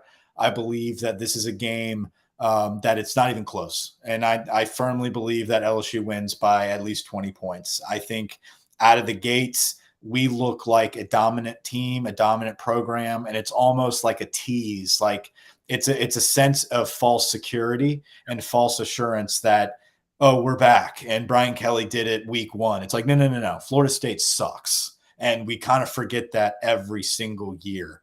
And like they usually have a lot of players. They're kind of like how LSU used to be, where they suck, but they can get you at any week because they have so much talent. Like Florida State doesn't have that talent anymore to be that team. Anything can happen week 1. We're going to see Florida State the week before in a week 0. My prediction is that we win by over 20. Yeah, it's, once again, as I was doing research for, the preview pod, I went to a couple national little like YouTube videos and betting pods and stuff that were breaking down week 1 games. And I, went and found the LSU Florida State game. And it is just interesting. Some of those guys leaned LSU, made some good points and everything. But it is kind of interesting that a lot of the people on the outside are sitting here like, I don't know. I don't know. Florida State, I think they're not 2.5. It's at minus 2.5. Like that's crazy. I don't know. I just think I'm with you. Like, I think this is a route. I think it probably gives us fans a false sense of hope where we're sitting here on a post-game pod talking about how like we could possibly go to the SEC championship game. Who's going to compete with us? Yeah, exactly. It's like, well, I mean, dude, Florida State, we beat their ass. ACC. Yeah.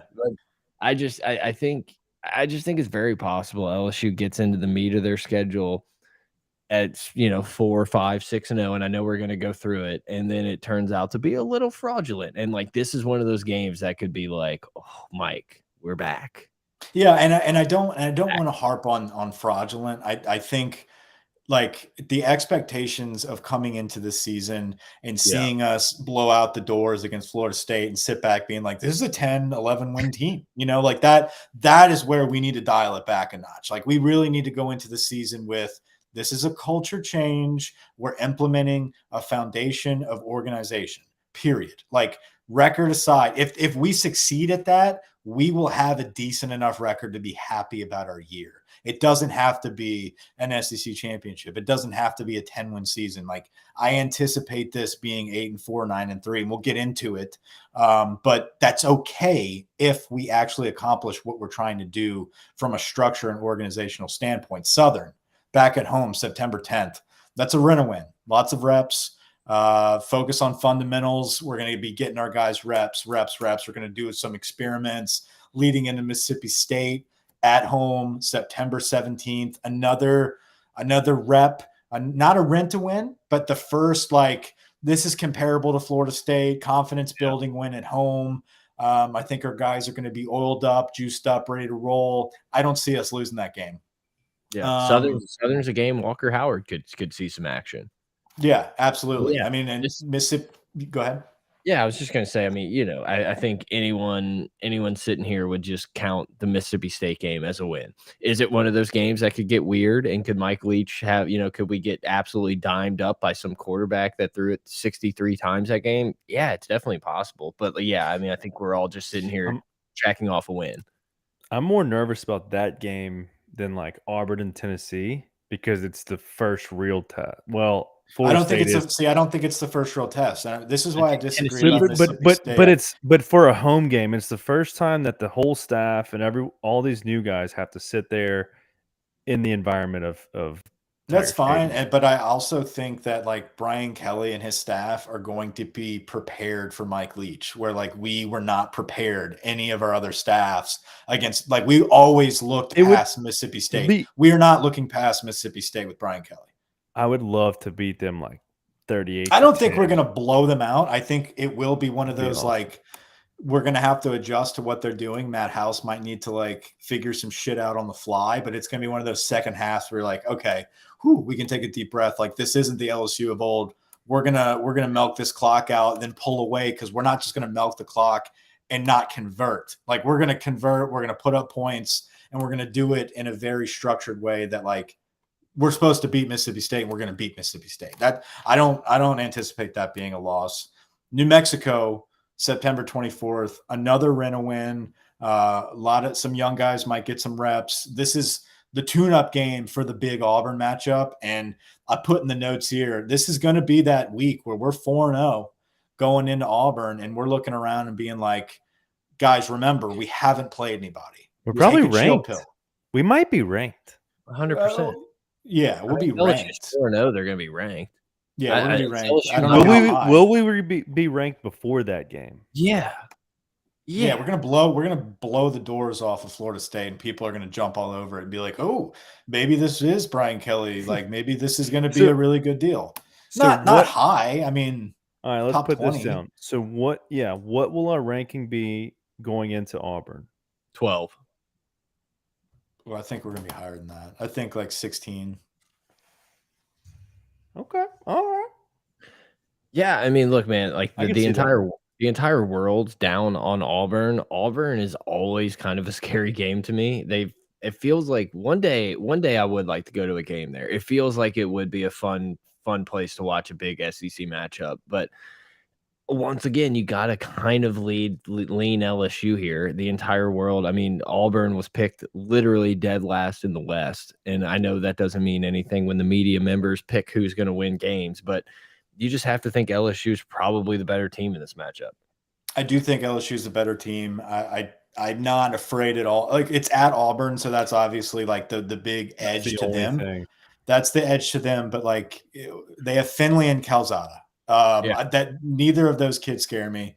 It is a desperate year for Harsin. I think that they have the same. If there's any fan base that's irrational about their head coach and turnover more than some people want to claim we are, it's Auburn. Like, this Harsin has to do something big this year, and I don't think beating LSU is like going to save his job by any means. But you're going to see a lot of weird shit, I think, right out the gates against Auburn. I believe we're the better team. I think we pull away with the victory, and we're 5-0 going back home against Tennessee October 8th. Crisp fall weather rolls in. Big Orange Mac is going to be in attendance. Tennessee coming into Baton Rouge for the first time in a number of years. Excellent home game environment. I think this is one, if you can make a game, circle that on your calendar. I think that's the one that you want to go to, because it's not like the Mississippi State where, yeah, it's at home. It's the first home game against the SEC opponent for Brian Kelly, blah, blah, blah. Tennessee is just that. It's an East opponent. You don't get them often. They're on the rise, quote unquote. I think Heupel has them performing better than expected. So it could be a matchup where this is the game where you pull away with a good victory at home against Tennessee. You're going to be ranked in the top 10. I think that's when it happens there. Tennessee will be coming off a big fight against Florida going into this game. And a bye week. So like, it's going to be a challenge. It's going to be one of those games that we're going to be battle tested. They're going to be battle tested, and it's going to be the ultimate test at home against Tennessee. I think we pull away here. I do have us a winner against Tennessee. Yeah, I think Tennessee is probably, your first real test where you're more worried than not going into the game, getting a dub. But I like LSU's chances against Tennessee. I think such a confidence builder. Yeah, I mean, you win this game, then you're going to Gainesville. You got to look, and obviously that may depend on how that Florida Tennessee game goes. But you could talk yourself into LSU still staying clean here. You're right at about the halfway season, and you could be, sitting at 6-0, going on the road at Florida, And, listen, guys, this is where people might get pissed at me. This is my first toss-up game, and it's not because I think Florida's more talented than us. It's not because Billy Napier's a better coach. It's just it's the circumstantial situation, right? It's at Florida. Florida had been battle-tested against Utah, Kentucky, and Tennessee. So they know who they are at this point.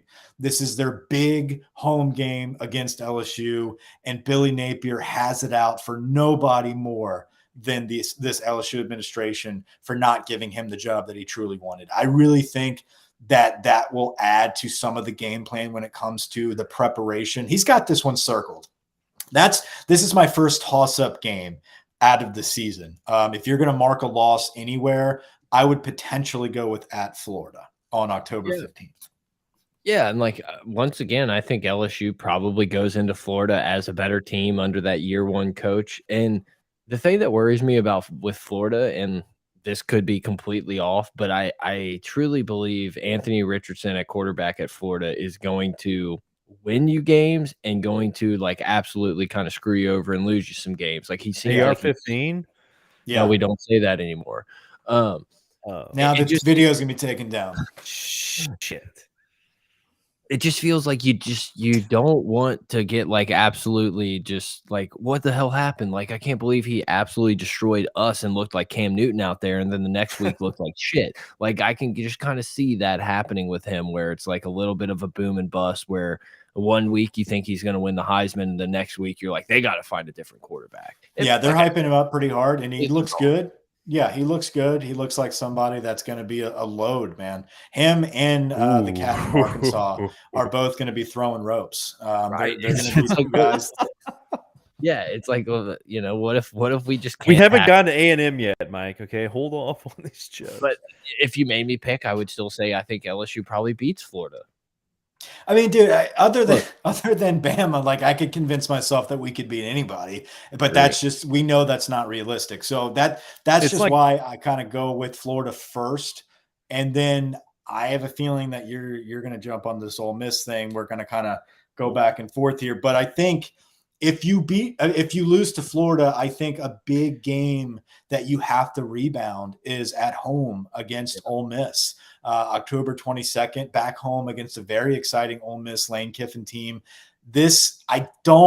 After watching the spring game, after looking at their roster turnover, I'm not as high on Ole Miss this season as I was last year. And I think Brian Kelly's job of coming off of an emotional game, whether win or loss at Florida, he's going to have them prepared for Ole Miss back at home against a team that, yeah, they have an exciting offense, but that Ole Miss defense is just so vulnerable, and they lost a lot of players on top of that I think we're going to have too good of a game plan to let Ole Miss get one on us, and that's one of our notches in our belt that we're back, we're okay, we may have stumbled, but we're not going to let this derail the whole season. We're going to win it. We're going to win against Ole Miss. I have that as a dub. Yeah, I mean, looking at this, it feels like we probably lose one in that 3-week stretch of Tennessee, Florida, Ole Miss. I could see LSU going 2-1 in that stretch, having one loss going into Bama. Yeah. I could easily be convinced that loss is Florida. I could easily be convinced that loss is Ole Miss. Ole Miss is interesting. I get Tennessee, and the time hasn't been announced, and who knows what's happening, but it kind of feels like Ole Miss is going to be that first time that Brian Kelly gets that 7:30, 8 o'clock kick where it's a little rowdy in there. Ole Miss game always seems to bring out the best and the worst in some people. It just seems like, man, what a fun atmosphere that's going to be. Ole Miss Bama back to back if you can be hot in that stretch. It's like Mike said at the beginning of the show from Josh Pate. It's how do your players respond after one of those losses? Like Brett said, if we lose one of those three, second loss is what I'm talking about. Dude, we're betting the house after the first loss. Don't you worry. We're bouncing back. So, and my next question. So we had 12 and 16 going into Auburn. If we do beat Tennessee, where are we ranked then? Does that move the needle? That's what I was saying. We're going to be in the top 10 after we beat Tennessee, and I think if we beat Florida, we're 7-8. 6. No, I think if we beat Florida, we move to 6. Ole Miss is. And if we beat Ole Miss going into Bama, Bama's going to be 1-2, 1-3, 1-3. Yeah. I mean, Ohio State's probably going to be in there. Dude, I saw a hilarious graphic. It was if Georgia or Alabama is not going to win the title, who could it be? And it was a picture of Dabo, Lincoln, and Jimbo, and I was like, none of these, literally none of these. Like, what the fuck's Lincoln doing on this sheet, bro? He's you imagine Lincoln a couple of years. Like, I get Jimbo because of whatever recruiting, blah blah blah. Dude, USC is going to be a dangerous team. Don't get me wrong here. They're not going to win shit, but like they're going to win the Pac-12 or whatever they're calling it this season. If they get into the dance and they play Bama, Georgia, whatever in the first round, like we're betting the largest bet we've ever made in our lives. Like I've seen this play out so many times where this team that's got a little cute offense and a little bit of quick guys, they roll in and play one of the big boys, and it's like, nope. Going back to the schedule, I do believe, though, I agree. We're going to have one loss, I anticipate, out of that group of Tennessee, Florida, and Ole Miss. If I had to pick right now, I'd say Florida. That's subject to change. I whatever. would too. I think I would too. Like, we're being honest. Yeah, it's just the scenario. And again, going back, like I think we're as talented to all three of those teams, if not more. But it's just the scenario, the situation, Billy Napier, the whole rah-rah. It just could happen. Bama, November 5th, mark it a loss. I don't think that we can get past Alabama. This is the deal with that. I think it's the depth issue. I think we are definitely a team that's going to be prepared against Alabama. It's at home. I think it's going to be a huge stage, regardless if we have one loss or two losses. It's going to be all eyes on Brian Kelly versus Nick Saban. It's going to be a very hyped up Saturday night in Death Valley. And I do believe that we're going to keep it close. I mean, look at last season, one of the worst teams we've ever had, and they kept it, 4 points with Bama that went on to lose in the national championship. But like, it's always a game. It's just at the end, whenever the bodies are worn out, the depth becomes an issue. And I just don't see, like, if you have to give me another loss here, this is going to be where it happens because of the depth. It's just I more look at this schedule and I'm like, God, man, I hope we're not like back-to-back losses rolling into this Bama game. Like, I hope that's where that toxicity of that bad egg in the locker room, this is when they fucking perk up and they're like, see, Brian Kelly's a fraud, and like that's when shit starts chirping and the kids are like, well, we're not making the playoffs, so what the hell do we have to play for? Oh, that's right, we've got Arkansas the next week, like, who's a pretty good team. We need to wake the fuck up and finish this season out right. It's like that's the turning point. On top of that, it's just extremely fun to like feel not confident, but like have good vibes going into the Bama game. Like, it's just always such a fun game. You can tell every player it means more. I understand the Iron Bowl may have a little something, but it always feels like when LSU and Bama play, it does feel different. And I hope we can still have those vibes. I hope it's not let's hope Bryce Young doesn't have a Heisman moment on our face here. This is where Brian Kelly makes his money, though, is after this Bama game. So, like, are you with me, though, that this is probably a loss? Oh, yeah. I mean, I've been chalking Bama losses for as far as we've been doing this podcast. But, once again, I think it will be close. Like, I think the guys will fight hard. And I think, do we have the depth to compete with Bama? Absolutely not. If we go into that game super healthy and it's like good on good and we have a pretty good group, it's like, I don't dislike our chances. I wouldn't say it's like a probable thing, but it's like, once, like you said, man, we almost won with like nothing last year. This is the point in the season, though. So you're sitting at around 7 wins. You have a couple losses. This is where Brian Kelly has to make his money. That ticket. Yeah, well, like this is where he makes his money, right? So can we keep these guys playing with their hair on fire, or are they going to fold? We're so used to LSU after that Bama game being like, we'll see who shows up the rest of the season. Yeah. We don't really know who it's going to be. Right. Like, who knows? If this team, like, this is what we mean by the culture change. Like, this is part of one of those notches in a culture change is you play every single game like it is the championship. Yeah. Can you get these guys to travel to Arkansas and play like you still have something to play for? Because you probably do at this point. Like, even with 2 losses, you probably still have something to play for, because I do think a lot of these teams are going to be beating up on each other. So can you keep performing at a high level that can carry you into that A&M game at the end of the season, which could be something you're playing for. I am leaning that we do. It's a toss-up game for me, but I'm leaning more that we beat Arkansas, and it all depends on does this locker room believe in what Brian Kelly is preaching, and are we going to play lights out football? If we play our football, if we play our brand of football that we played the week before against Alabama, we will wipe the floor with Arkansas.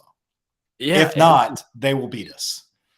Obviously, I think it depends a little bit how many losses you have like coming out of that Bama game. If it's 3, I think it's a different story. But yeah, it's like you want to see guys that give a shit to make like a decent bowl game. Because normally what happens is after Alabama game, national title hopes are shot. Like normally going into the Bama game, you can make well, if we beat Bama and run the table, like we have a good chance. Like we're in position. We control our own destiny here in the West. And it's like, how do you respond when that whole control your own destiny bullshit goes out the window? And it's like, you have to play an Arkansas team that beat you last year, that kind of out physicaled you across the board, that's going to play hard, play at home. Like this is a bigger rivalry game for Arkansas than I think it is for LSU against Arkansas. And it's very much like how are we going to respond, especially if it's like a 11 a.m. kick in Fayetteville and it's like, well, fuck, man, like the weather's normally like cold and like not as ideal. Are you going to bounce back? Are you going to show up? Can you run the table? Can you ruin A&M's hopes at the end of the year of sneaking into the SEC championship game? Do you want to make an actual big bowl game, or do you want to play Kansas State and get your ass kicked again? 100%. Yeah. And that's the turning point. Are we going to see something different, or is this the same old BS we've always been watching? Is it going to have? I think it's going to be different. I think it's going to be different year one, and that's the game where it's going to be different. Is we're going to travel to Arkansas and we're going to continue to perform like we have something to play for. And I think we come out. I have it down as a toss up, but for right now, I think that would be the win. Florida would be the loss, and then Bama with the loss. So that's kind of where we get to. UAB, another run and win. This is a break. This is where we're going to see Walker Howard. This is where you're going to see all the young guys. Let the starters chill out because you have one more hoorah to finish this season. Yeah, to finish at Kyle Field, Texas A&M, November 26th at Kyle Field. The biggest, the last question mark of this year. What does A&M look like at this point in the season? Because I think that will tell us a lot about whether we have a chance in this game or not. Because unfortunately, A&M has stockpiled a lot of talent. And it's nothing we've really ever seen before. It is the deepest recruiting class in the history of recruiting rankings. Like it's ridiculous. I don't see Jimbo Fisher being able to handle that type of locker room all the way to the end of the season. Well, and they're going to play Bama early, and they're probably going to catch a loss. And it's like, once again, it's like I get maybe the first loss, everyone can turn their cheek, but it's like there's a possibility you're playing an A&M team that has everything to play for, and there's a possibility you have an A&M team that has literally nothing to play for. Right. And if they have, like we just talked about, if they have something to play for, if Texas A&M, if that crew, that locker room of all 5-star players, which oddly enough is going to be led by like Max Johnson, possibly. No way. There's no fucking way that lasts. No, it's going to be I forgot his name. The kid from Texas that was looking at us for a while. But anyway, if they have something to play for, they will most likely beat us at home at Texas A&M. Like it's going to be one of those situations where you have to kind of just swallow your pride and realize A&M has stockpiled the talent. One of these years, they're going to get us where they just out-talent us. This could be that season if, like we said, they are playing for a playoff berth. They're going to use LSU as a whipping post, and they're going to push us on. But if this is same old A&M, where they have a couple losses, those kids are done. Those kids are done. Like they're not worried about playing LSU. If they're out of the playoff picture, they have their Lambos, they have their NIL deal, they got their season under their belt. LSU is going to have Brian Kelly coming in, coaching these guys up to finish the season. You could see LSU beating them at Kyle Field. like we said, it could go either way. Yeah, I agree. It's one of those things, like, if A&M has something to play for, probably. Ooh, look, we got some bots popping in the chat. There we go. You know you've made it when you got some porn bots in the chat. Nice. So I would just mark that as like Bama and A&M right now. I would put, if you had to put 2 L's, I'd put Bama and A&M as our 2 L's. My toss-up is going to be Florida or Arkansas. If I had to pick one of them, I'm going to say Florida's the loss, Arkansas is the win. That kind of gets you to 9-3. Yeah, I can see something like that playing out. It is good to see that the Alabama game is on October 8th, so I'm assuming that means the LSU Tennessee game will be a late game. That'd be sweet. Dude, you know you're big time when the porn bots are in the chat. I'm telling you. I'm so proud right now. I'm so glad we're still streaming 2 hours and 10 minutes in. No, it's a great show, dude. We went through a lot of meat and potatoes. Is that it? Did we finally get there? When we're talking about A&M, we can talk about meat. Any fun? I haven't had the chat open the whole time because, like, I know I'd be just in this bitch, like, going off and excited. Anything fun? Have we been doing anything here? Hold on. There was. Are you pulling up a porn bot? No. Shit. There was one that asked who would get number 18 and who would get number 7, the Mosquito Man or the guy who shoots a shotgun into his roof. Which is like the easiest question ever because Mosquito Man gets 18 as a dependable, reliable, like always going to be there. And the number 7 flashy player, like he's going to do some cool shit and then he's going to also shoot a hole in your roof. So a little boomer. I love how that's not Greg that submitted that. Like that's so beautiful that somebody listened to the pod of that pod. It was like the end of our show that we told that story. So that person definitely listened to the whole show. Then he says it must have been the 9-inch snake oil that lured the bots in. That's hilarious. I'm happy everyone joined, dude. I don't know, like, was the chat popping? People, I mean, dude, we had a decent amount of people in, and most people stayed for a long while. So, like, literally all y'all in the chat, like, hanging out that have been just constantly posting shit and everything, like, awesome. Thank you so much. Hopefully, we can just continue to keep growing this YouTube stuff and all that. So I don't know. Don't promote the dating site. Don't promote that. We're probably going to get someone killed. But seriously, guys, like as much as we appreciate it, and I know the people that are just still hanging out in the chat are probably people who've already done that, but like and subscribe, rate and review, do all that stupid shit that everyone begs you to do that we don't really try to throw on you. But like the season's coming up, we would love to put all the diagrams up. Yeah, we would love. Yeah, exactly. But no, I mean, like seriously, we'd love to have even more people hanging out and just keep doing this. So I don't know. I don't. Is there anything else? We topped out at 4,000 during this episode. Something like that. Nice. Yeah. Good for the first. We can double that going in. So I think moving forward, though, we do anticipate doing some more big shows like this. We say big shows. Basically, all we did was like prepare for an hour instead of just like firing up the mics and recording, which worked out. Yeah, different. Made a difference here. We got on Sunday. Yeah. We talked a little bit, but I think Florida State preview will be a good one. Hopefully, we'll have a little more in-depth knowledge about Florida State. We're all going to the game, so I know that post game is going to be super exciting. As all of the practice videos start coming out, I think we're going to have some sick recruiting discussions coming up in August. Yeah. Shelton Sampson, Lance Hurd, Kylan Jackson, I believe, the cat from Zachary. Ricky Collins decommits from Woodlawn, so I think we could see a commit happening there. I know like the quarterbacks like to get in early and get a spot, so I could see him committing. I said Shelton first. But yeah, so I think we could have a recruiting pod. We're going to have an NCAA full-blown like season preview where we go through, our potential playoff berths, conference champions, Heisman predictions. That's about it, dude. Let's book your tickets. I'll do it. I'll do it right now. Kai Preen, Albatross. Good call. Let's do this. Name somebody who wasn't on like the SEC preseason list or anything like that on LSU's team that you think could end up at the end of the year being like an all SEC type guy. Oh boy. I mean, is Besh on the all SEC list? I think Besh will be that guy. Yeah, for me, I was going to say, I don't know why, like my brain just works in really dumb ways, but I feel like Neighbors is going to be one of those dudes who may not end up having like a ton of catches and a ton of yards, but has like a mind-blowing number of touchdowns. Like he just happens to be that guy who has like 10 touchdowns and you're only like a few weeks in and you're like, is this going to keep going? Like, can this fucking go on forever like this? I'll give you three. I'll give you three. I'll go Besh, Tremont Schwartz, and Joe Fouché.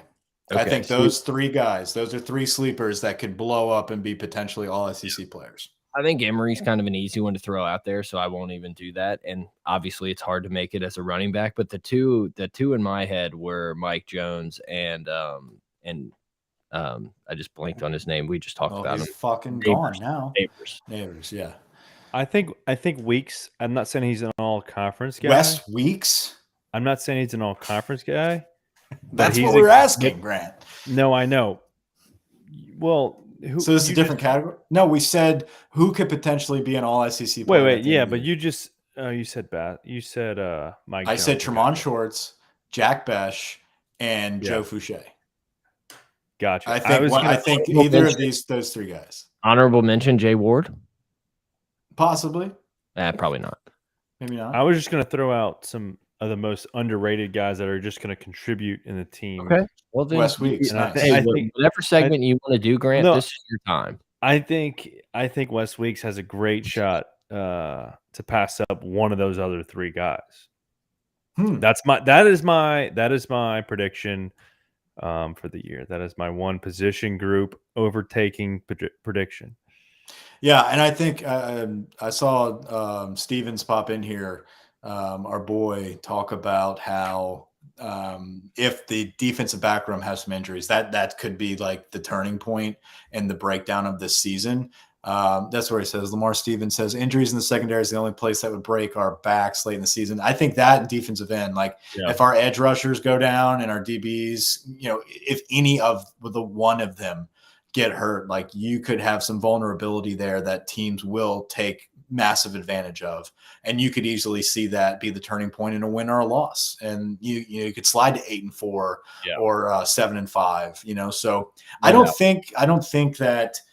I mean, as far as the record goes, I think 8-4. I'm still I get it. I'm okay with that. We have a lot to build on for next season. And it's how we do it. I think 7 wins is where it's kind of damn, how did we lose 5 games? I'm in the camp of we're probably going to lose one game that we're pissed about that we shouldn't. And then we're going to lose to Bama. And then probably one of those, like I said, in that stretch where you lose to Florida and you're like, God, that sucks, but I can feel it. 9-3. Yeah. Could this team win 10? Sure. Yeah.